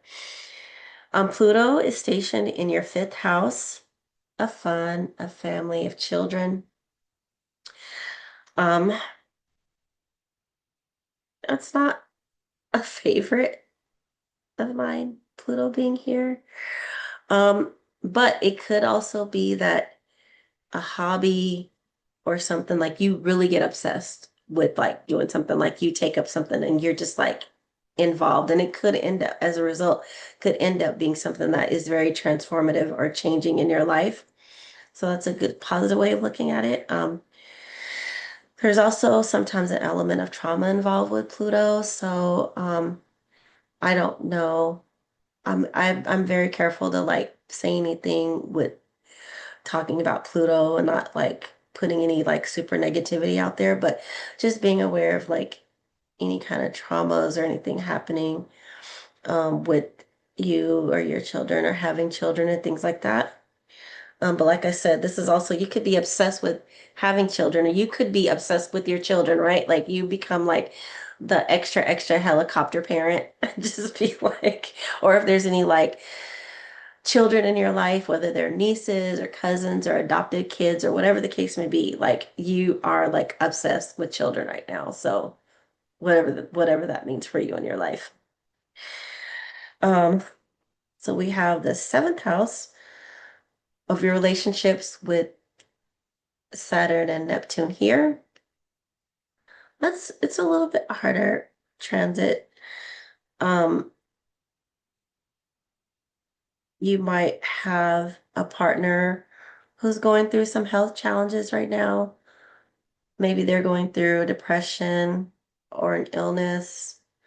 Um, or it could be a partner that's sort of like pursuing their dreams. Maybe it's like a cause of like a little bit of confusion with relationships. It's like things are kind of blurry. Um, you know, Sometimes with Neptune being in this house, it could be someone's like not being fully truthful or honest. At the same time, it could be that if you're, like it could be a fantasy or a dream partner, someone that, comes into your life that's like fulfills a fantasy. But, just also keeping your head on straight that you're not putting a picture on this person, that you're able to sense when that person is not really who they're saying they are, or you not sort of putting that illusion on that person, right? You have your rose colored glasses, like, oh my God, it's like the person of my dreams. And then it's like, but the reality is that they're just a manipulator and a liar, you know what I'm saying? So just be aware of that. And this is also like a long transit too. So this is where you're gonna like really have like maybe a block or an illusion and then come through it at the end and then circle around and then see them for what they are. But you don't want that person to like be lingering there either. So you have Chiron here also. And so um you just want to be sure that you're not dealing with manipulative people that maybe trigger, like you have a wound there, right, in relationships right now. It could be a time where you decide like, and this is really hard for Libras too, to like be single, but it just may be a time period where it's like you can just look at things a little bit more honestly and not maybe be succumb to patterns that have, happened before. So, um, I would just look at that with your relationship. Saturn's not going to be there as long as Neptune, but yeah, so just be aware of that. Like maybe take the rose-colored glasses off for a little bit and just kind of see people for who they are, but not giving up your dreams, not giving up your fantasies, because you could very well manifest someone who is like the quote unquote perfect partner. We just don't want to put perfect on anyone because obviously that's not realistic. Okay, so the ninth house is Uranus and Venus. So this is travel, long journeys. So you're going to have a journey with these two with regard to expressing yourself and expressing love in different ways. Um, Traveling to places that you maybe had not even expected to travel. A journey into your creative process. Um, Looking at love in a different way. Your philosophies on relationships might change, might be shocking to others, like how you see things and your philosophy on that. And then on the 10th house is Jupiter and Sun combination in your 10th house. And this is your career house, your public house, your reputation. And right now, this is a good auspicious combination for establishing a good reputation for yourself in the public eye. Um, it could mean wealth, a lot of wealth that comes from a career goal, pursuing a passion. So, like that, that's a good combination for your 10th house. Scorpio, hey Scorpio. Okay, Scorpio, the full moon is in your third house, and your third house is your house of siblings, um, your immediate community. Mm. Excuse me. Whereas the ninth house is about long journeys, long-term journeys, long travel a distance. Where your third house is like your short trips, like things that you do in the day, or like how you travel in community, going back and forth to work, going back and forth to school, taking care of your errands, stuff like that, traveling in your neighborhood, in your community. Like I said, it's like your siblings, so people in your immediate environment, so siblings, cousins, close cousins, not necessarily distant cousins, but cousins that you know that you have like a very familiar relationship with. So the moon here, you're in your feels about them. Like you could be feeling really close to them. Um, they could trigger you, like you could be celebrating with them, like feeling good. It's something, it's a high right now. You guys are having a good time, like partying together, or it could be that you're just feeling really, really sensitive about something. You're in your feelings. People could, you could be really easily triggered today by things that are happening in your community, things that are happening even closer to home, like with siblings or something like that. So, depending on, like I said, depending on the other aspects in your chart, how that manifests. And then you have Pluto in your fourth house of home. And this is a deep dive. You could be obsessed with like finding out like your family tree. It could be a good time to like do a deep dive and investigation into your family tree, your ancestry, finding out about that. You're no stranger to obsessing. Scorpios, like you really like are the investigators and the researchers of the zodiac. And so with Pluto here, it could be like that, finding out about your roots, um, connections with ancestors, depending on how you feel about that. Like it's a very time where you're like taking a deep dive. And, also you just like you are taking a deep dive, you might, like I said, it's finding out about the good, bad, and ugly. You might find out some ugly things that happen in your family, some family secrets that you uncover. You know what I mean? Like being able to be emotionally prepared to for that, like knowing that that could be a possibility. It could be like a renovation of your home. You could just be like a complete overhaul in your home. It could be spring cleaning times 10,000 and just like going through your house and just like getting rid of stuff because, as Scorpios, you hate clutter. It really affects you emotionally, like when you have a lot of clutter and stuff in the house. So you're just like, you're about to clean the house. Normally, like you don't have a lot of clutter anyway, but if you've just been like going through things right now and like things have kind of built up, you're just gonna be like, it's time to get rid of all this stuff. It could also mean really having like an investigation, a deep dive into like if you want to move, if you want to train, it's transforming your home, transforming your home life, a metamorphosis of that. So you could very well be moving and taking a deep move, but you're also going to be taking time to do research and investigating. This is a big part of Pluto as well. So you're going to be taking a deep dive and investigating that and doing your research on like where you might want to move, whether you're going to move home, move out of the state, move out of the country. There's going to be major transformation going on in terms of like your home life. And your sixth house is that Saturn Neptune combination along with Chiron. So this is a place, this is like your health and stress house. Um, if you've had some sort of like nagging health issue, um, you don't want to ignore it. You don't want to like not understand it, and you don't. I know it's hard. Like I said, with Saturn here, you can kind of feel down about it. That might make you sort of like not want to like really deal with it, especially with Neptune there. It's kind of like it's not there. I'm just gonna keep going. I'm good. I'm fine.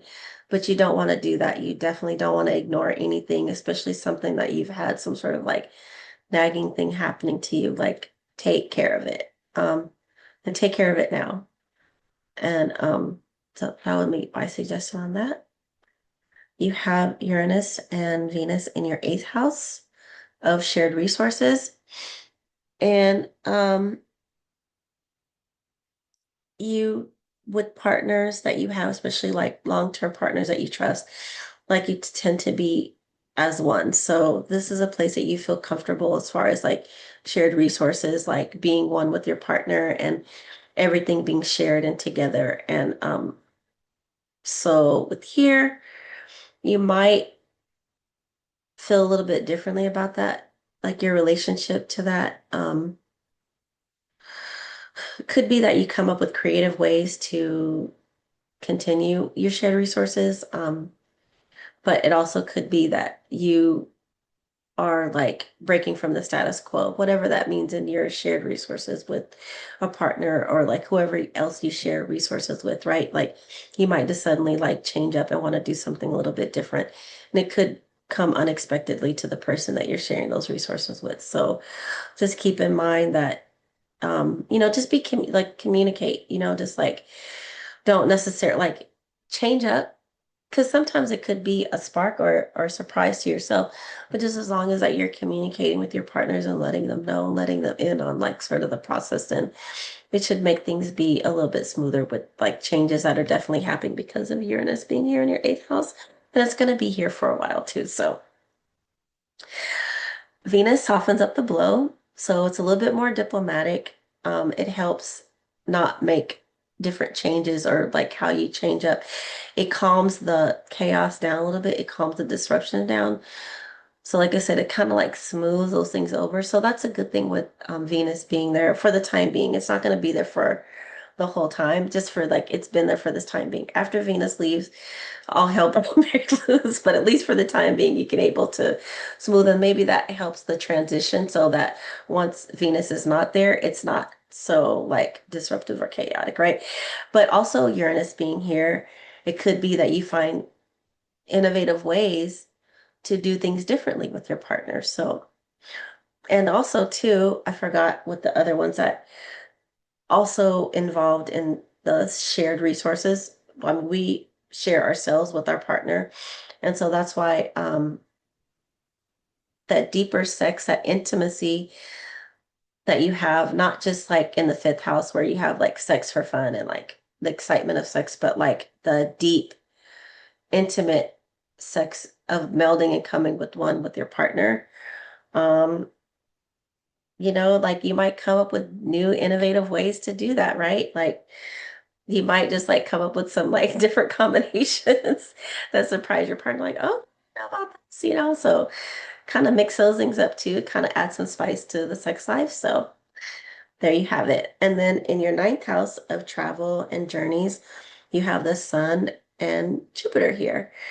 And so this, the wealth, the luck, the vitality, the energy, the excitement that you bring, like you just are maybe like motivated to travel, um, motivated to experience things. So it's like right now, like for the next 2 weeks or so, with the sun being here along with Jupiter. Jupiter's going to be in your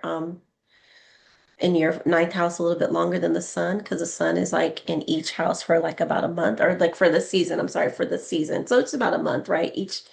Astrology, each zodiacal season is a month. So um it could highlight traveling, it could have highlight bringing energy to a journey that you're on, adds some vitality, like it's like your purpose right now. So if traveling, if being a philosopher of some kind, writing, getting involved in that, like I said, any kind of journey, but travel's a big part of that. So especially traveling out of like the country and things like that. And so that's going to be like really where you have a lot of luck, and maybe like traveling will bring you wealth, like you go somewhere else and like hit it big. Like, I don't know, it could be some luck, it could be successive sometimes, just could be some sort of financial windfall as a result of being out of the US. That's good for you. Okay, Saggies. The full moon is in your second house of resources. Um, and resources are material, financial, what is like your foundation, what is supporting you. And the support is not just externally, but it's also your confidence, your value, how you value yourself, your self-worth. Those are all contained in the second house. So with the full moon here, you're feeling like really ultimate sensitive right now.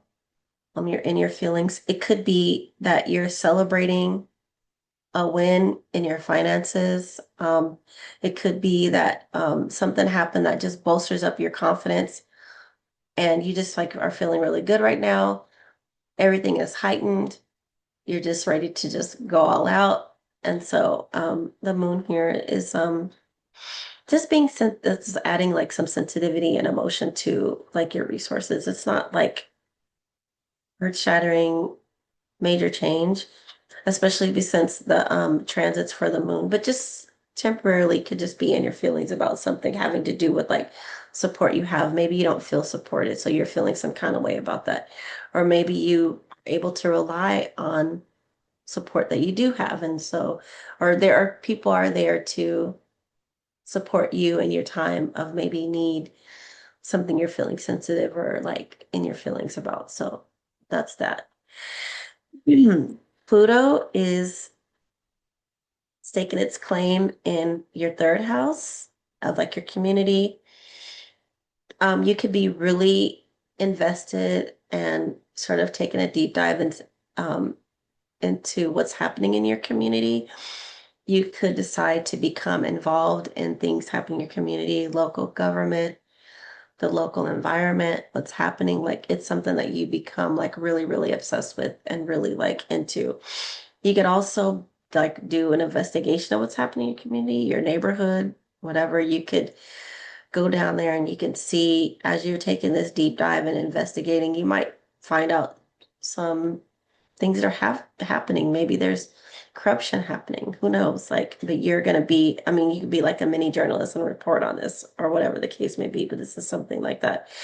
Um, Also, too, like I said, on the shadow side of Pluto, it can mean some sort of trauma, some sort of ending, um, with returns to like maybe ending a relationship with a family member. Maybe you find out some secrets or something that they're holding or whatever about, and you decide that that's something that you found out about and you have to deal with it.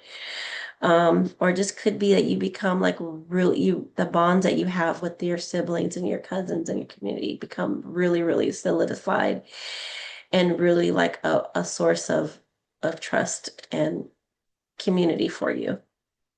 I don't know if that makes sense. It's kind of like all over the place. Um, in your fifth house of playfulness, your inner child, Chiron is here. So right now while Chiron is here, it's Chiron is leaving. So you've been Sagittarius, you may have been already like had this like dealing with some sort of wounding your inner child, your inner child being wounded. Um,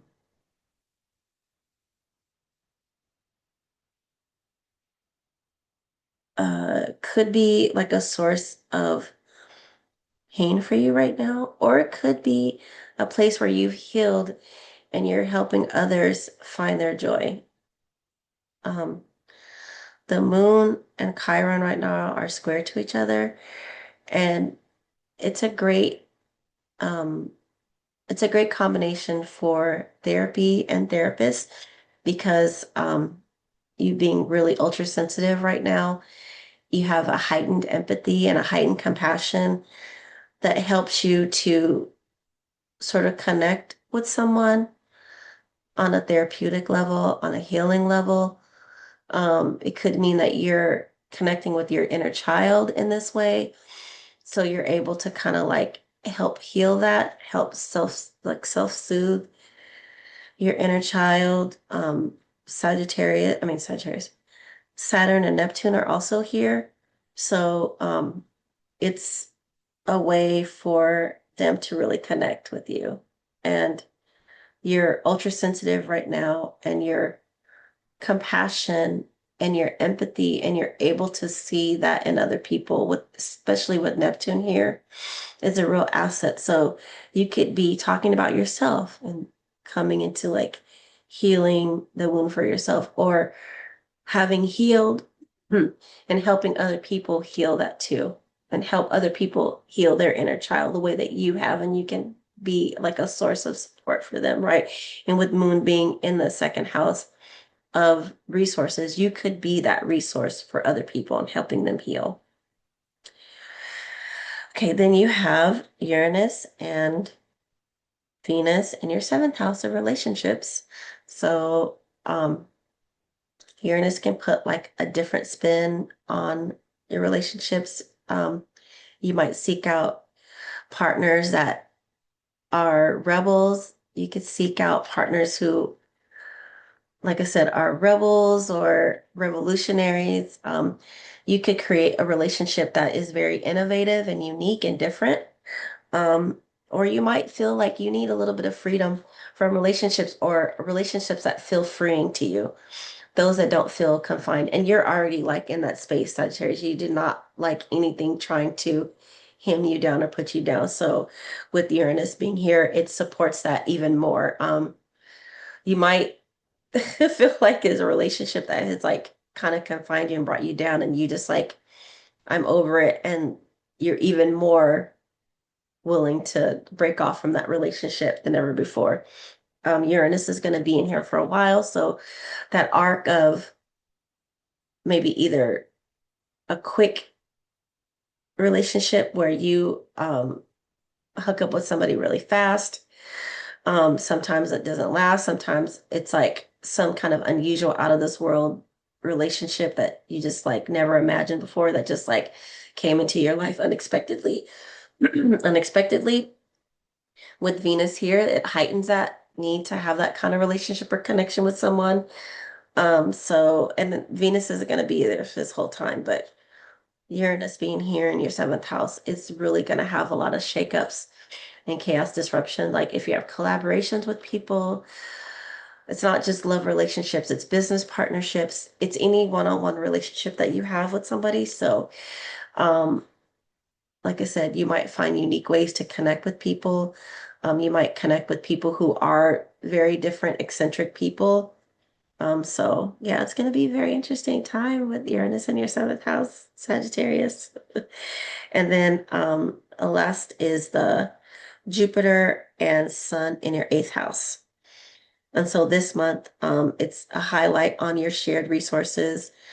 Um, you might have been really taking a hard look at shared resources and how those have impacted your relationship. You might have gotten some wealth as a result of your shared resources with a partner. It has resulted in like maybe some sort of wealth or an increase in your finances. Maybe you guys are in collaboration with each other. And so you might have a boom in like your, like you have like a family or part business with your partner. Um, it could mean a revitalization of your sex life. It really is like pumped it up and it's just feels really great and it's very life-giving and revitalizing. So that's an eighth house. Eighth house is like a little, sometimes a little bit more difficult of one, or it could be, like I said, I think somebody else had this too. I can't remember, but wealth is a result of an inheritance. Um, so could be that too. Okay. Capricorns, hey, my Capricorn. So my fellow Capricorns. I'm not a Capricorn rising though. I'm actually a Sagittarius rising. So those are my people. So I was like, what did I say about that? I have nothing going on right now, so it's for the sex part for me is not happening, but I hope it is for you. Okay, so Capricorn. Uh, the full moon is in your first house. Oh, and the full moon is about to be at 100% in about 30, about 40 minutes. So, yay, countdown to full moon. So Capricorn, the full moon is in your first house of self. So, you could be feeling really sensitive right now about yourself. You might be feeling a little self-conscious about your image, or it could mean that you are feeling really excited and just like very sensitive and emotional about like, are you you're wearing your heart on your sleeve today? That could be it too. You're wearing your heart on your sleeve. You're being a little bit more expressively emotional. Like today you want to like walk into the room with like your feelings fully intact and like all about the feels. Um, could be sensitive about that, or it could be that you have your heart set on like doing something different, something that you always wanted to show up in, like whether it be some clothing, your hair, whatever, but something that where you're just very expressive today about that. And so that's in your first house. Um, Pluto is in your second house of resources. So you're really going to be taking a deep dive um, into your resources, really taking a look at that, really seeing like, are you really supported? Um, reevaluating that. Pluto being here, it's going to be here for a while.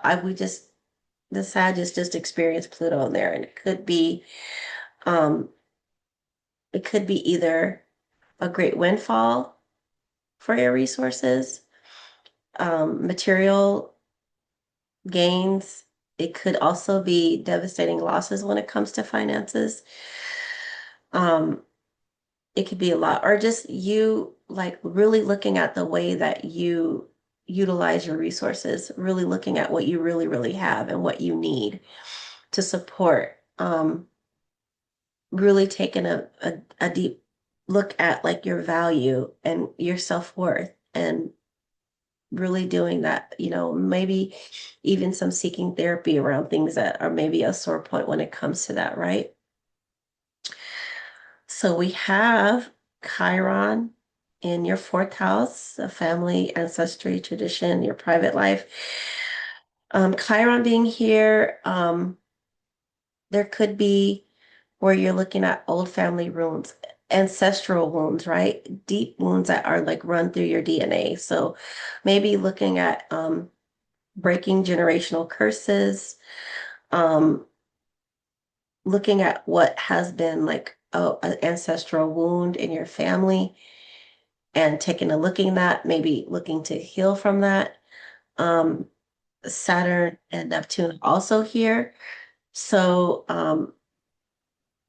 maybe there is like some tradition, there's like hereditary illnesses, right? Or something that has been like throughout your ancestry. And so looking at that, looking at like your DNA, looking at how those things have worked in your family. And it could be all kind of different types of ways that there could be like some secrets, some hidden things, some illusion, some deception here that you're taking a deep dive and a look at. Maybe those are things that have caused a wound. And so you're looking to really take a dive and like deal with those things right now. And those things are going to come up for you pretty often. Chiron is leaving your fourth house pretty soon, but you'll still have Saturn and Neptune's going to be there the longest, right? So, but at the same time, you could be a person that sort of dreams of that. You could have dreams. Ancestors might be in your dreams. You might be dreaming of ancestors. You might be able to communicate with them.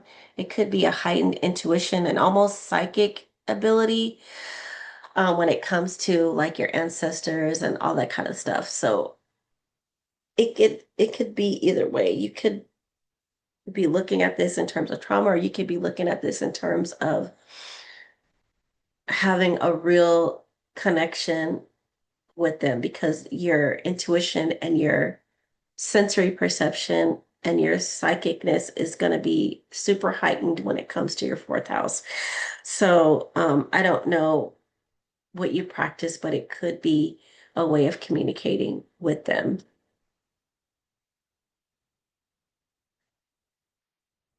You have Uranus and Venus in your sixth house. So, what's that? So you could be thinking about innovative ways to um, work. You may come up with different ways of taking care of your health. You might seek alternative. I know you might seek the actual original traditional ways.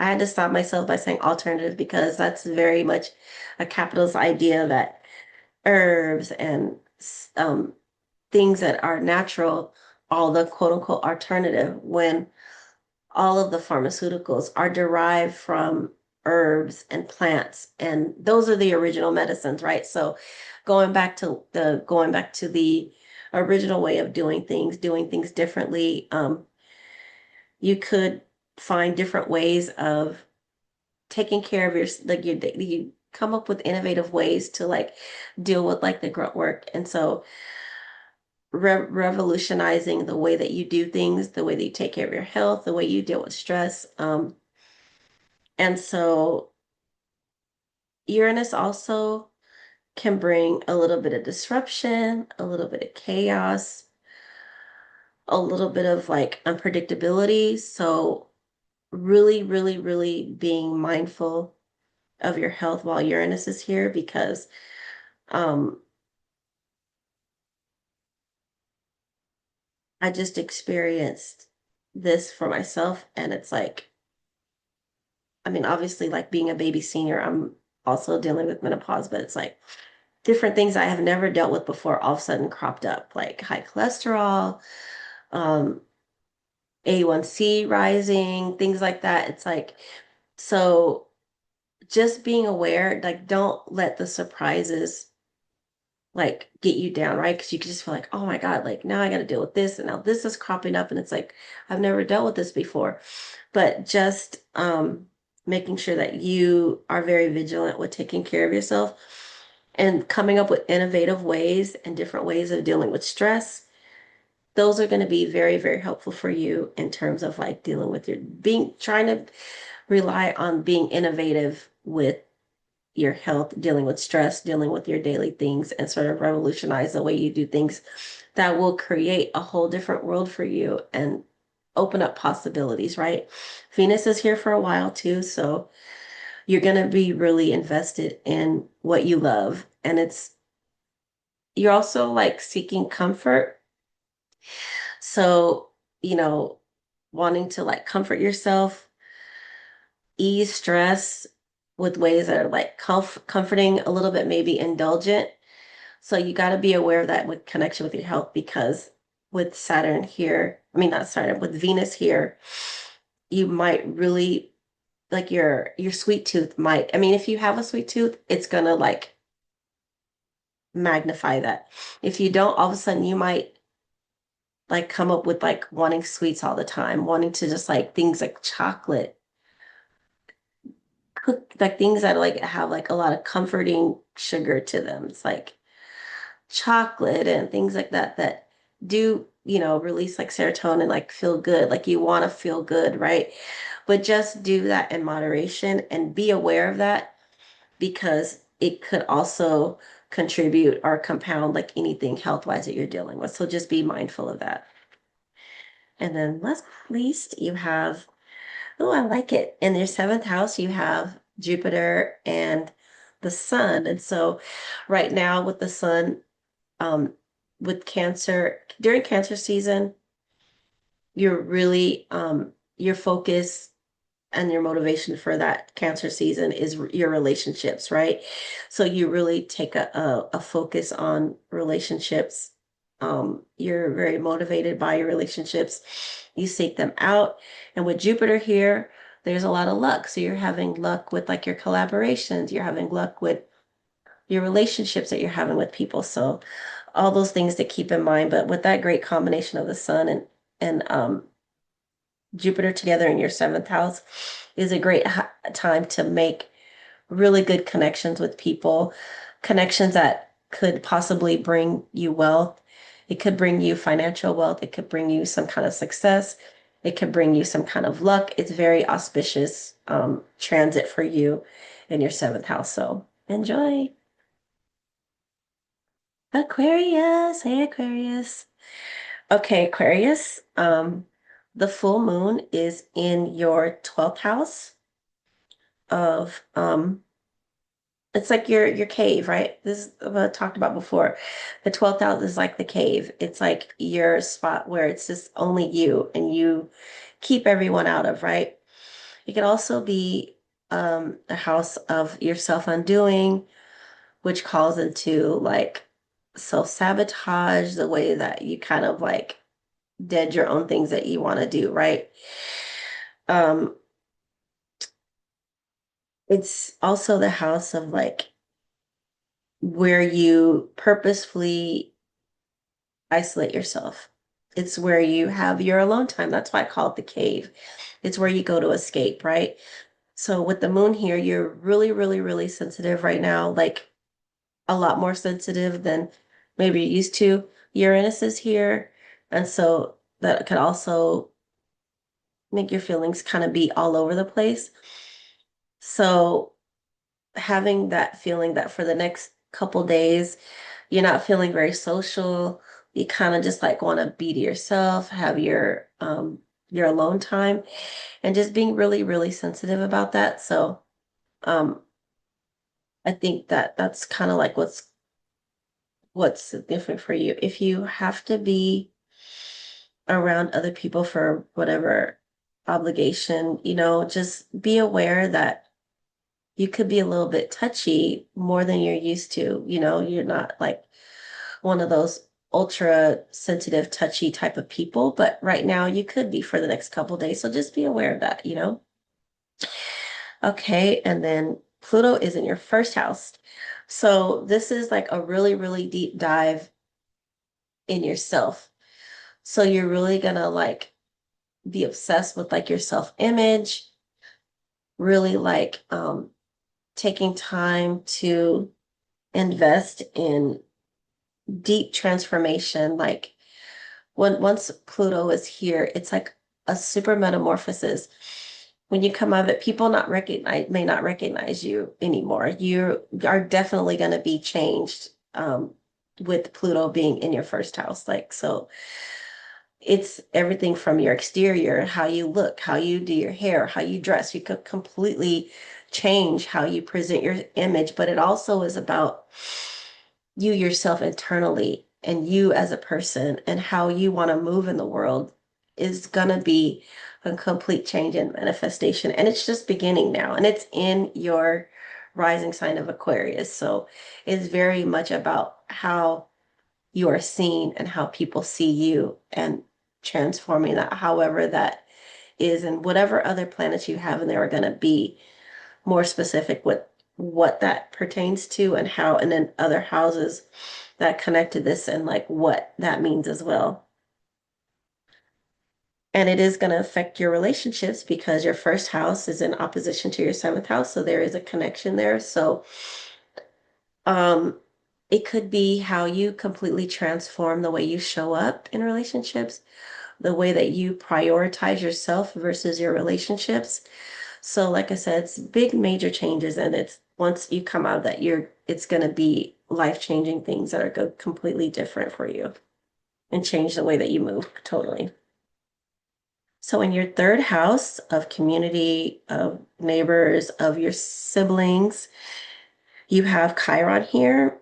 And Chiron could be where there's some sort of shared trauma or wound that you share with siblings um, that could bring you together. You could discover that there's some deep, dark secret or lies or some sort of deception or fraud.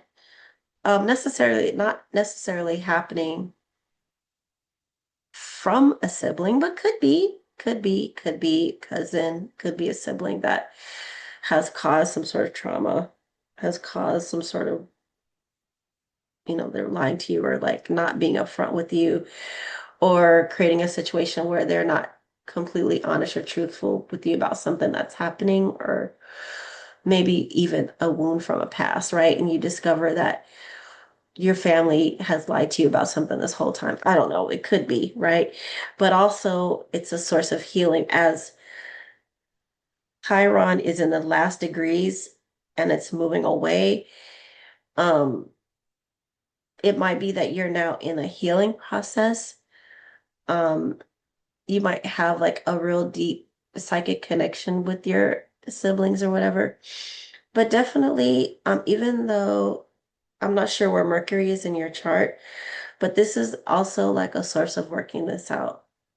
Um, you might feel a little depressed or a little melancholy about the situation, might feel kind of down, but um, if you are starting to heal from that, you might be able to have that where that's a shared experience with your sibling and you guys kind of try to work it out. I don't know, it depends on how your sibling reacts to that, or if you even talk to your sibling and you just don't. It could be that you have like a situation with that sibling and this is like kind of reviving that old wound, right?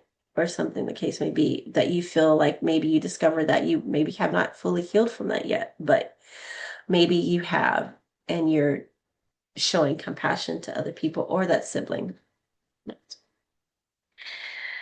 Fifth house is Venus and Uranus. Venus in the fifth house, you're fully indulgent in like your hobbies and joy right now. It's like all about just luxury and fun and doing things that make you feel soft and make you feel good. With Uranus here, it adds a little edge to that, which I mean, that's all up your alley, right? You're not about just like doing like what everybody else is doing anyway.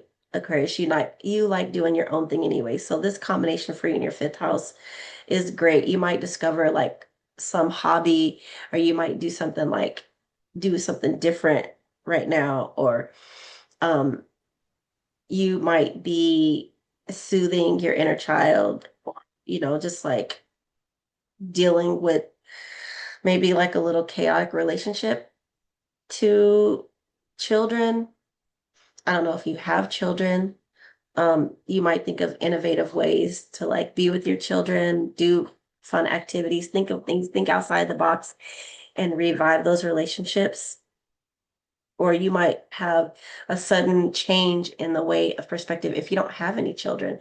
Maybe you're changing the way that you see things and you want to have children now, or you decide all of a sudden you don't want to have children. So those are all things that are aspected in your fifth house, but it's also about playing and just like I said, like getting out of your comfort zone and doing some things differently, right? You might decide all of a sudden, like I know that I know I have not done a study on this, but I have in my experience have come across a lot of Aquarians that are afraid of heights, even though they're air signs. I don't know what that is. It's very interesting. I want to do like a research on that, or if it has been researched before. Maybe you can Google it and see what's up. But So maybe you just decide that shit, we're gonna fucking skydive. I don't know.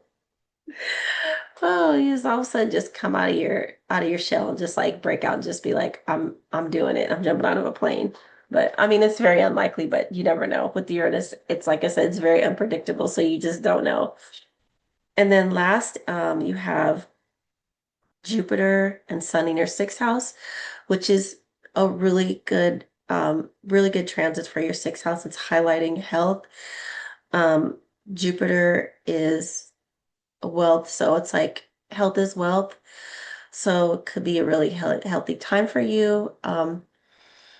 Don't, but Sagittarius, I mean, like, not Sagittarius, I keep saying Jupiter rules Sagittarius, so I keep saying Sagittarius, but Jupiter, Jupiter here could also be um an over exaggeration of something, right? It could be like you could overdo it, right? So just be aware of that. But in general, with these two together in your health, it's very much about like good, good health, a good healthy dose of stress to keep you motivated going, not to overdo it, not to overstress, not to let that stress expand. And then, but it could be also like where you have a lot of like all of a sudden like if you're especially like if you're an entrepreneur, you're working for yourself, or even at your 9 to 5 if you have one, it could be an increase in work, right? Because Jupiter is growth, but it's not like it could be it could be an overabundance of it as well. And with the sun here, it could also magnify that. So you could have like an influx of a lot of work to do. But it could be that you have an increase in work that's good for you, that pays off, right? Like I said, if you're an entrepreneur, you have your own business, an uptick in clients, an uptick in like you have increased work to do as a result of increased clients or increasing like your ability to be able to help more people, right? And be of help to other people and like grow your day-to-day business and your daily activities to expand that to be able to support more people. So generally it's a good thing, Aquarius. So good luck. Okay, got a few more. I know this is taking such a long time, but we love it, right? We love a good deep dive into our charts. And I just want to say that I wanted to take time to do that because I know a lot of times when people do general sun sign or rising sign chart things, it's like it's very like superficial, whatever. So I just felt like for me, it's important to like, at least for this one, like to give you a little bit more deeper interpretation of that. Obviously, getting your chart done by an astrologer, you get like really specific personal things, but I think this is a good start to like kind of understanding your chart and seeing how like some of the general transits help you on a general basis in your houses, right? So with that said, Pisces, hey Pisces, you have the full moon. The full moon is in 17 minutes. Hey. Well, it's 100% full in 17 minutes, I should say. Okay, so you have the moon in your 11th house of your associations, organizations, groups that you feel connected to, um, your hopes and dreams, you know, like things that you aspire, things that are inspiration for you that come as a result of like being in community with other people that are like-minded and so forth. And so you're kind of feeling all over the place like that. Maybe there's some relationships or some organizations that you've been involved in that you're not sure if you want to continue with. So you're really kind of like all over the place with your how you're feeling about those things, right? Things that you kind of like wish for, maybe those things are panning out and you're like figuring that something, maybe something, someone in one of those groups has like hurt your feelings or you're feeling sort of like sore or raw about. So I would say that before acting or interacting about those things, I would just take a little bit more time, especially like with the moon calming down. I think starting on the 12th, the moon is going back in bounds. So it's going to be a little bit more settled. The full moon's going to be over with. So your sensitivity and how you're emotional, whatever, is going to be a little bit toned down. So maybe making decisions about how you feel, what's in your heart. Um, Maybe give that a couple days before speaking on something act. You might end up changing your mind because the moon is just so like up and down, like it's all the time. So you might be feeling like this right now, like something just like was triggering to you or like heightened your response to something. So just give it a couple days, like I said, like the 12th, 13th, from I think the 12th or the 13th through like the 20th. So for about a week or so, the moon is going to be inbounds.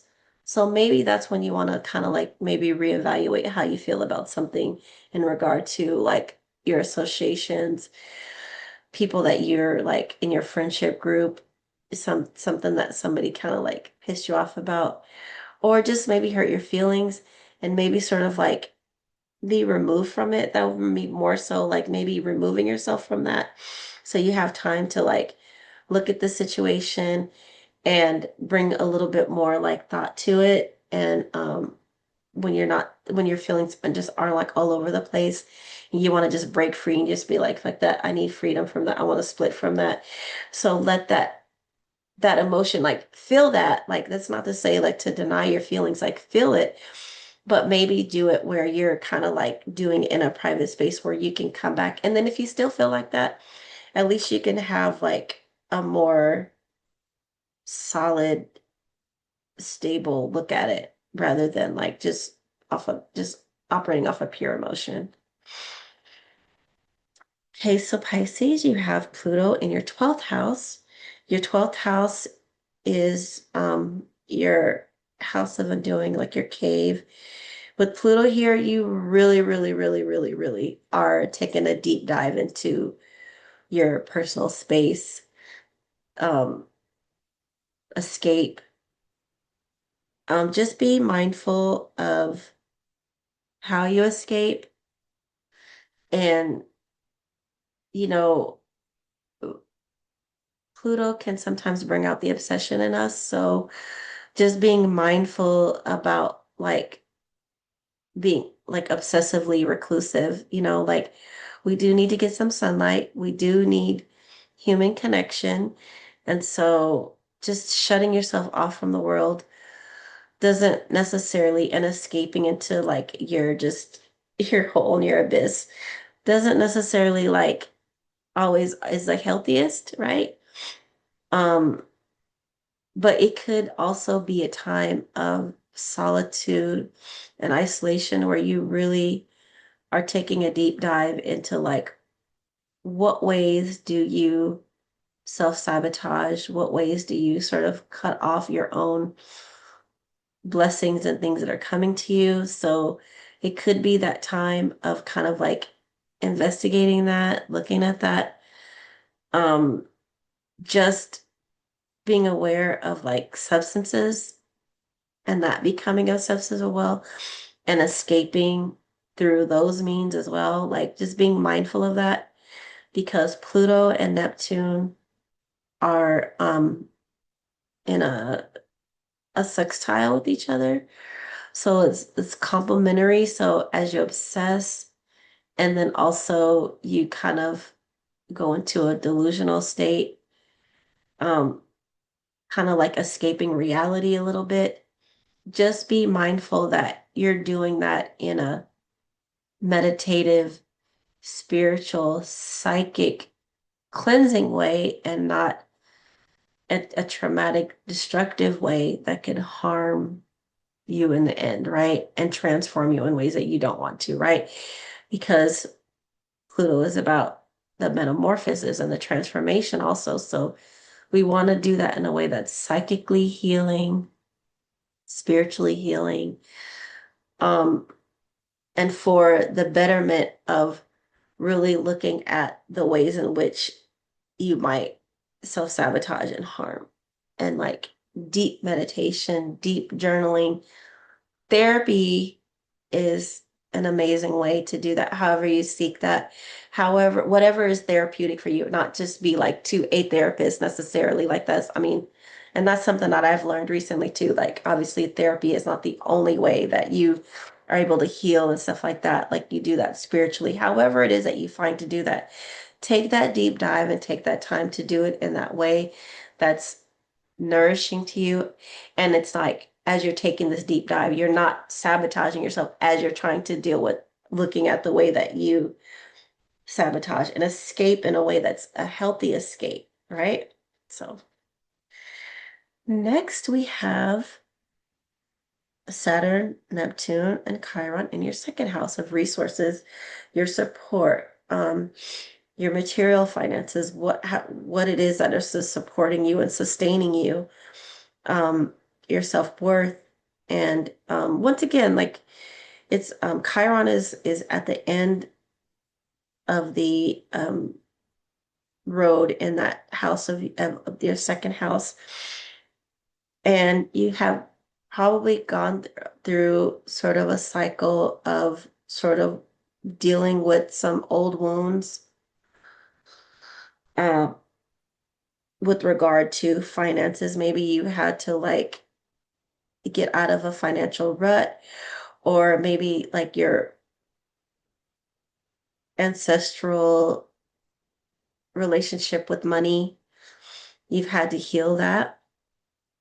And so you're coming at a crisis degree where it's like you're coming at a pinnacle of like where it's like at the height of healing, or maybe a height of repeating the cycle.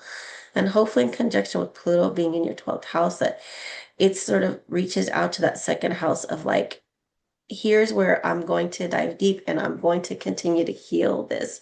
Or you could be in a spot where you have gone through something and then you are advising other people about how to get through dealing with like financial traumas or loss of support or loss of like self-worth or confidence, right? And like you could be like an authority, you could be the support for other people in your healing journey. You have also helped other people, or you will start to help other people heal. And it's coming into your third house, so you could be like a person of the community, or in your community, your specific community, um, with healing and sharing that, right? Or you could be seeking support for that as well. So it could be both. You could be simultaneously continuing to heal and continuing to share that with other people as you're doing it yourself, and being more like a communal way of like dealing with wounds and trauma, stuff like that. So as you're going from the second house to your third house, it's something that's going to be very important in how you seek that. Neptune here, it's you might not be fully realistic about what you have. So you want to be careful about overspending, um, making sure that anything that you invest in, whether it's monetary, whatever, that you are doing the research and you're not being sold a pipe dream or anything fraudulent, and that where you lose money or whatever the case may be. So really careful about that. It could be that it's like what you dream about, how you dream about, and like really putting your dreams to work. And that's something that with the Saturn Neptune combination, hard work on your dreams, putting hard work into your dreams to manifest the support, manifest the financials, manifest the things that are supportive to you and feel good and make you feel, like I said, feel supported and worthy.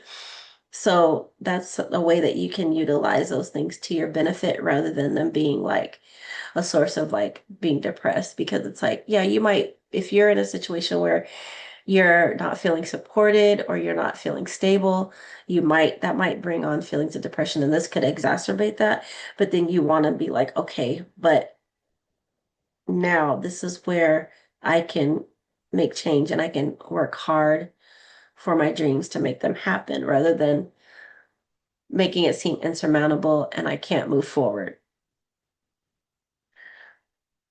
Um, Uranus and Venus in your fourth house of home, family, your privacy, your connection to the ancestors, your connection to your traditions. And so,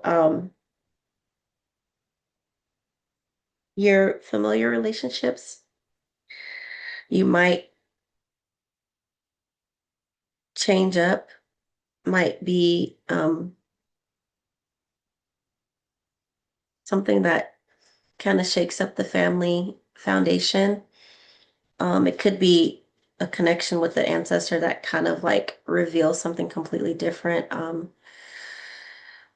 And might you might have a discovery that may cause a little chaos or something, but with Venus there, it kind of smooths it over. So maybe you're taking a different look or like a change up, a sudden change in like the way that you show love or connect with them. So it's not like how bad because it could be that you are inventive in the way that you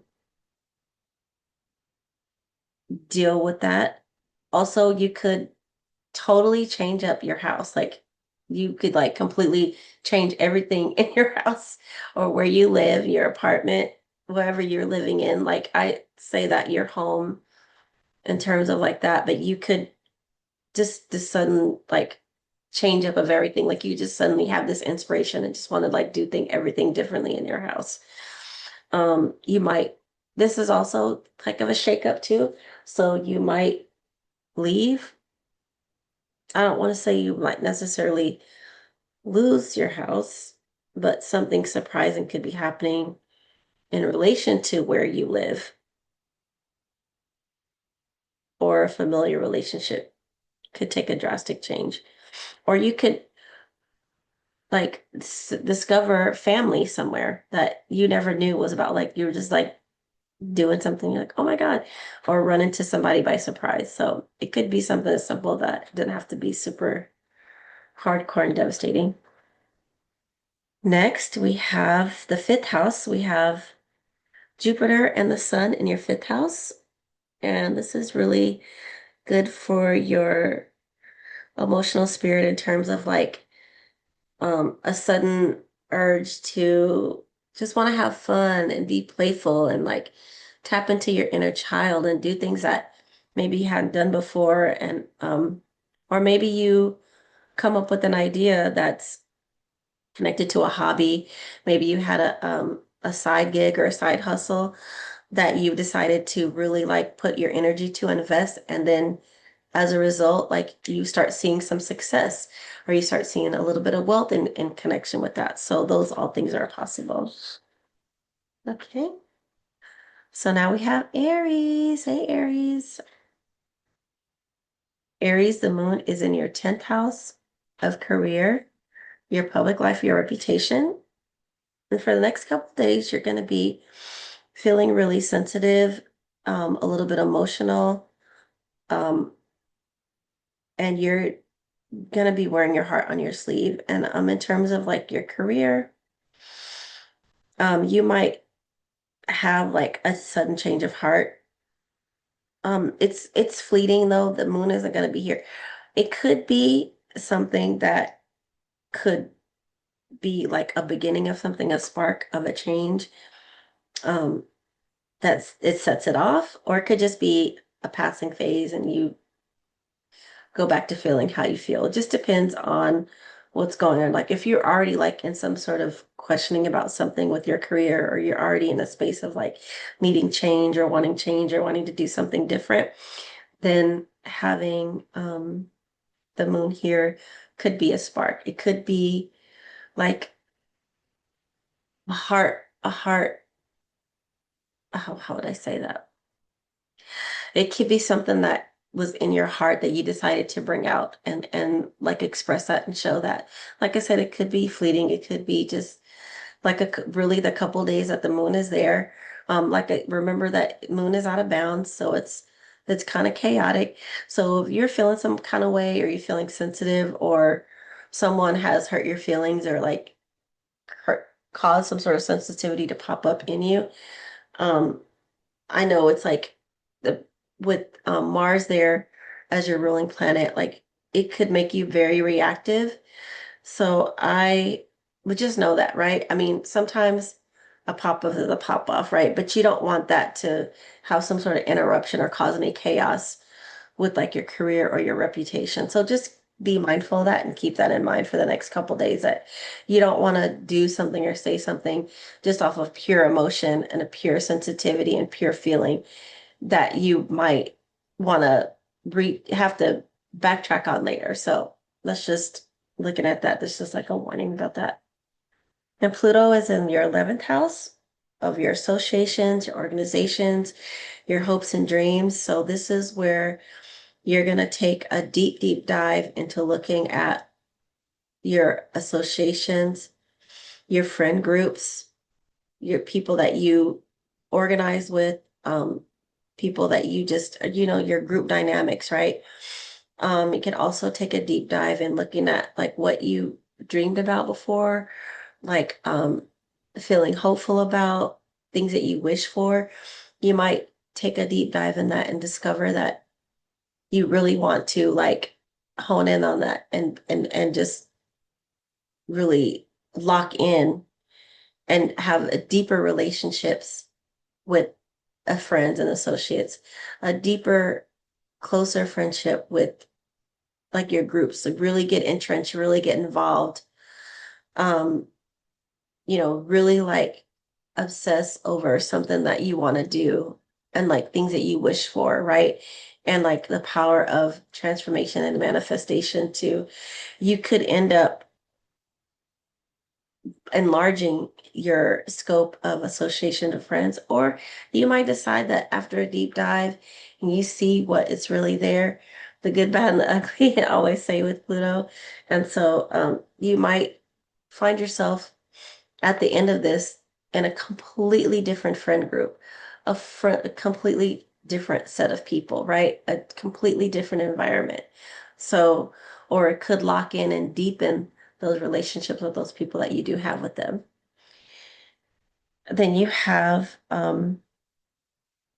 Saturn, Neptune, and Chiron in your first house. Chiron's been in your first house, so any type of wounded feelings, painful feelings you have in terms of like your image and how you come across, how you're seen, how you present yourself, the arc of then coming out of that feeling wounded somehow about the way you express yourself, like people being critical of you, quote unquote, being too much, or, you know, being intimidated by your leadership, or, really like not having your back. So you could be feeling those wounds right now. You could be in a space where you are helping to bolster other people's confidence in themselves. You could be in a position where you're saying, like, I felt these things before, but now I feel really rejuvenated and I embrace all of me and I love me and F everybody else, right? And so you could also be that catalyst for other people, either through just by how you move, or by really people seeking you out and just being like, man, like I need help, right? Um, and also like feeling insecure the way that you dress or your hair or whatever the case may be. I mean, that's Mars very rarely has those insecurities, but when they do happen, sometimes like they can take a hit, especially like if it's coming from people that you trust or care about. And so hopefully you're able to see that a lot of those things are just an illusion, right? Like that's something that it's not saying like, oh, I imagine that and it's not happening, but just that whatever it is that you feel that's stopping you has to be seen as something that does not take over or have any sort of real stock in like who you are and how you move and what you do, right? And that you as an individual are that, just like that, an individual. Like you don't follow the mold, you don't follow the grade, you don't follow what everybody else follows. So it's important for you to heal that part of you to like really feel supported and secure. Um, you might have maybe with um Chiron here, it might have brought up maybe abandonment issues or like feeling like people leave when you're not operating the way that you want them. They want you to, right? And so healing that wound as well to know that whatever way you move, there are going to be people who love and appreciate that. And so you have to stay yourself so that people who want to be around that can find you. You have September. I'm called Saturn everything. I'm called Saturn Sagittarius, September. I don't know what's going on, but Saturn and Neptune, also in your first house, is about working hard to be the person that you dream of, right? Here in your first house, those two operate a little bit differently. It takes hard work, but transforming yourself. Being what you dream, like embodying that, embodying what you dream, right? And so that's a really good thing. Even with Chiron there, I know it's kind of like a little back and forth, but once you've like worked on healing your images, I mean, healing your with issues with the image and stuff like that, then the Saturn and the Neptune come in to bring a beautiful conclusion to that. You have Uranus and Venus in your ninth house, in your third house, sorry. I can't read anymore. Um, Uranus and Venus in um, your third house of siblings. So you might have some unusual or surprising messages from siblings, some surprising communications, might have some shocking communications. Um, but whatever it is, it's like you have some sort of communications with your siblings. And then you're just feeling love, right? Like you're embracing them, like you're just like this is like a good time to like really connect with sisters and brothers and like find that special bond with each other. And so I like that combination for your third house. And then your fourth house is the Sun and Jupiter.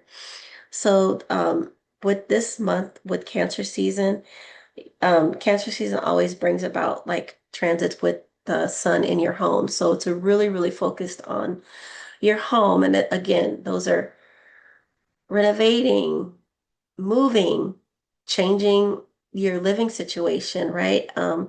It could be gathering with family, expanding your family. Could have discovered some people you didn't know about, or just someone's having a baby or whatever, but there's some sort of increase or growth and success with regard to your home life. Maybe you sold your house and you did something amazing with that, like maybe it's just a matter of like really focusing in on like the things you need to take care of at home. As simple as that. Okay, we got two more. First, we got Taurus. Taurus, the full moon. Yay, it's full. Well, it just passed, so it's still maybe like a little bit at 100%. 145. It was at 137. Pacific time. Sorry, my bad. I keep saying one, whatever, but it's like 146. So about 10 minutes ago was like completely at 100%. I'm sure it still is. It takes a little bit of time before it goes back down. So you've got the moon in your ninth house of travel, of journeys. And so you might have some sensitivity, you might have some emotional feelings about traveling, right? Your journey. Um, I don't have too much to say about the moon here. I would say that if you are traveling in the next couple days, um, just be safe, take care of yourself. Um, People in the airport, somebody could trigger you like being annoying or something like that. And so it could trigger you. Um, you could change your mind about where you want to go.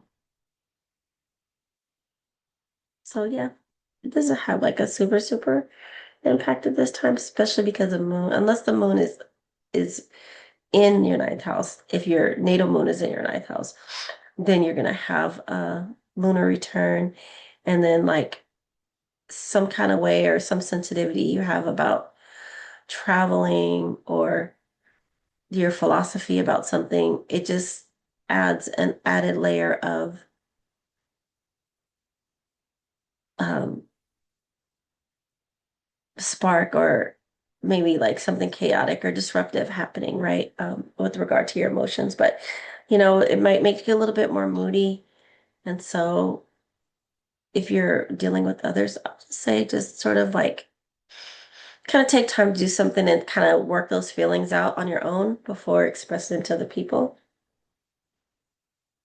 Pluto is in your 10th house of career, and this is where you're going to take a deep dive into what your current career is, making changes. It's going to be very transformative in terms of like your public life, your reputation.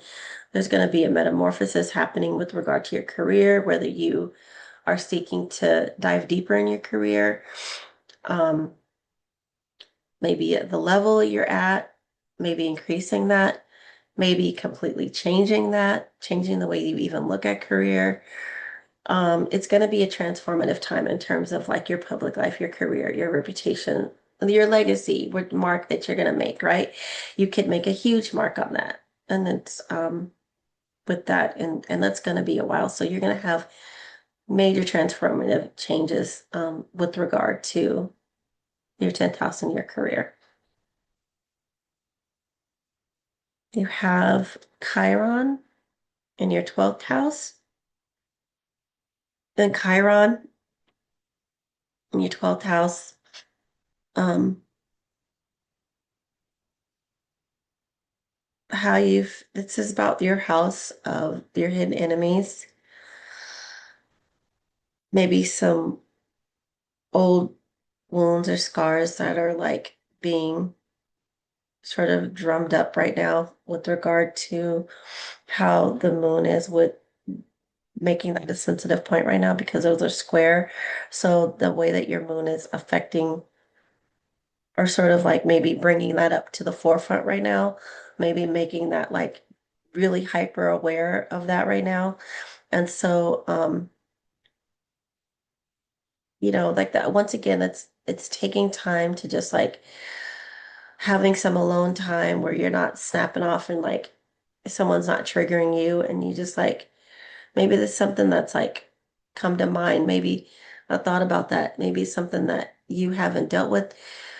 Maybe this is a wound that it's like maybe it's something about your self-confidence or something that you are having some fear about that you don't move forward with something or you continue to cut yourself off from blessings or things that you want as a result of that, right? And so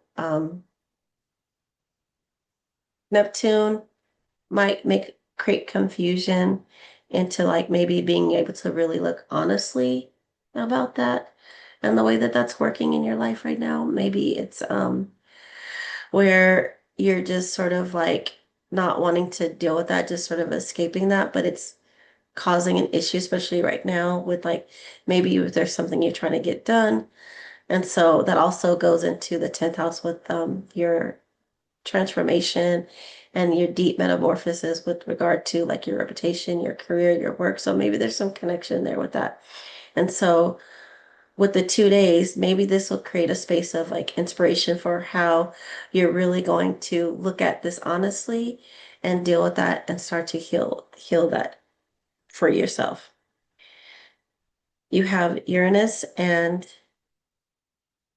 um, you have Uranus and Venus in your second house. And the Venus is your ruling planet. So you're gonna feel very indulgent with your resources right now. Like you're really gonna like want to surround yourself with like the things that make you feel really good, make you feel comforted, make you feel supported. Um, it's definitely a good thing for receiving some sort of gifts, receiving some art, receiving some love. Um, it could be some sort of surprise windfall. I don't know.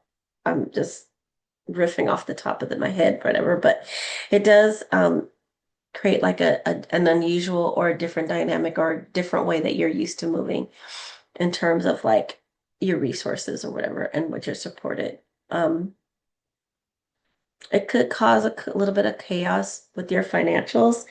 And then with Venus being there, you might tend to be a little bit more overindulgent. So just watch for any kind of overspending.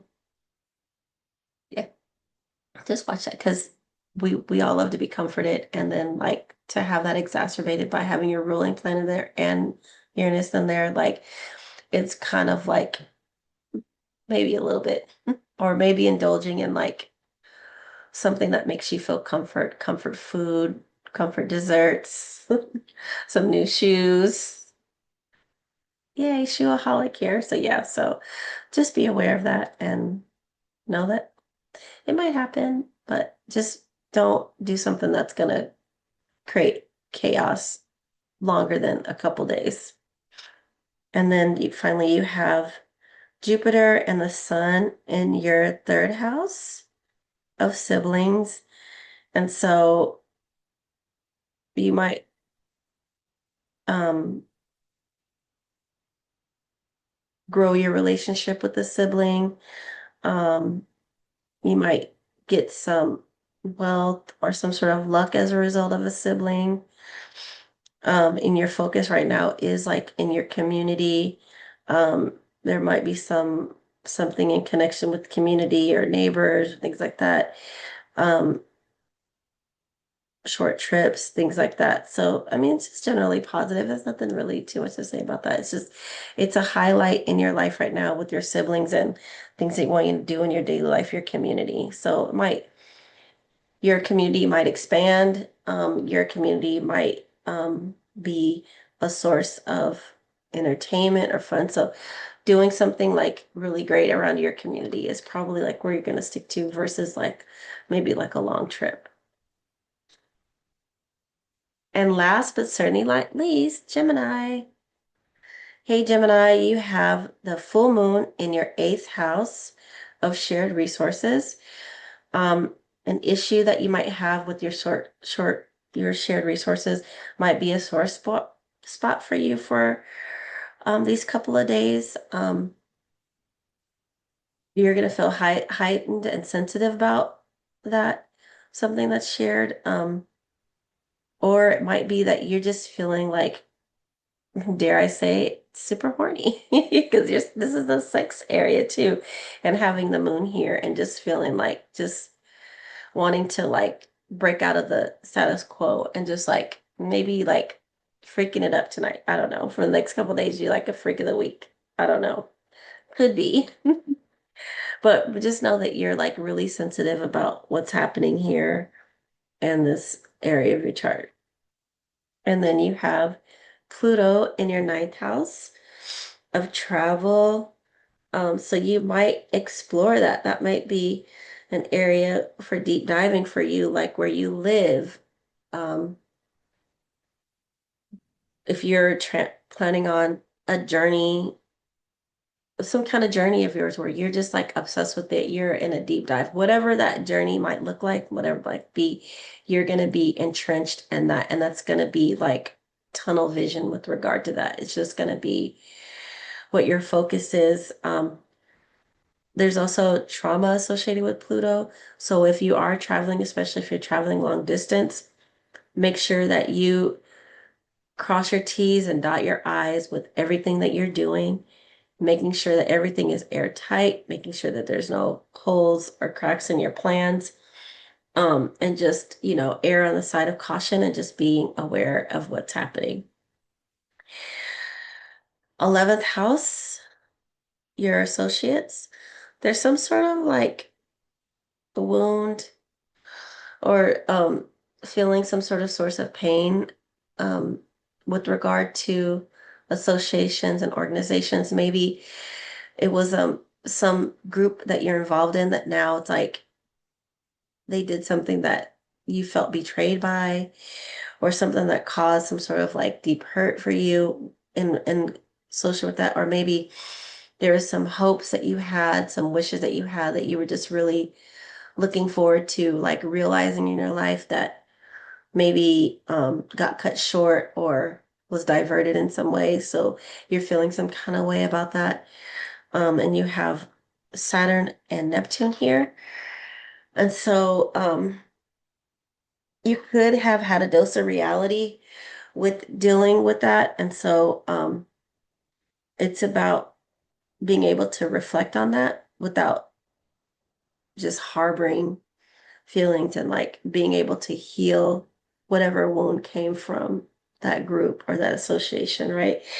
And working hard to manifest what it is that you're going to dream about. You have Neptune here connected with your hopes and dreams, and you might just be a little delusional about that. And you might deal with some disappointment with regard to things that you were like looking forward to, what you were aspiring to do. Saturn brings those obstacles in there too, and those challenges with reaching those goals and those wishes and being able to be in a dreamlike state. So sometimes we need to do that in terms of like to tune out, to be able to really like meditate and really dive deep into that so that you can use that as a well of being able to manifest those things, but also looking at it realistically so you don't get duped or you don't get taken advantage of. You have Venus and Uranus in your first house. So this is where you're gonna be expressing yourself in a very, like I was saying before, that combination for me is like being fashion forward. So your image, like being very fashion forward, being very innovative with how you present yourself, how you wear your hair, how you dress, how you walk into a room. Like the way you are is going to be something very different, very unusual, very unique, very original. So, you know, coming up with designs, like putting your own personal flair and your originality in everything that you do. So you can be getting looking good out here, you know what I mean? And also like feeling good about yourself, feeling different. I mean, yes, there is some sort of disruption or chaos in that, but it could be that you're causing a ruckus with how you're putting yourself out there, right? Or it could just be how you're feeling unsure, a little bit unstable with regard, like maybe like with your image and how you feel, not necessarily like a 10th house public reputation type of way, but literally like um how you see yourself. But I don't really, unless there's something really afflicted in your first house or afflicting that's connected with your natal chart, I see this as more of like you being a bad bitch out there. So enjoy. And then the last transit is the second house with Jupiter and the Sun. And this is an amazing combination in your second house. Um, you could have an expansion of your resources, an expansion of your finances. Your focus here is that your focus is making sure you have full support, your support being highlighted, you feeling really confident right now. You're feeling at the height of your self-worth and confidence. So that in and of itself, that combination with Jupiter, like breeds like a breeding ground for wealth and auspiciousness and positivity. So thank you for this super duper long journey. I will make sure to put markers in here so that if you want to skip to different signs, you don't have to listen to every sign's full reading if you don't want to. You can easily go back and track that. Like I said, if you have a house system that you use other than whole signs, you might want to go back and listen to that. So I'll make sure to mark those at each step so that you have like a decisive place to go to. Like you don't have to just I won't just put Capricorn and you have to sift through that. I'll put Capricorn moon, sun, all that stuff so that you have a way to go back and reference those things. Um, what else? Closing remarks. Oh, so the next moon event is the new moon in Leo. That's on July 24th, 2025. And so I'll be having a new video regarding the beginning of Scorpio, Leo season. And so in that I'll be talking about the new moon. As always, don't forget to subscribe and like this video. Please leave comments. If you see this video, I would love to see. Um, just introduce yourselves and also like if you want to say what your big three are, and also how you found this video. And please like and share with your friends and all your other Astro babes. And let's see.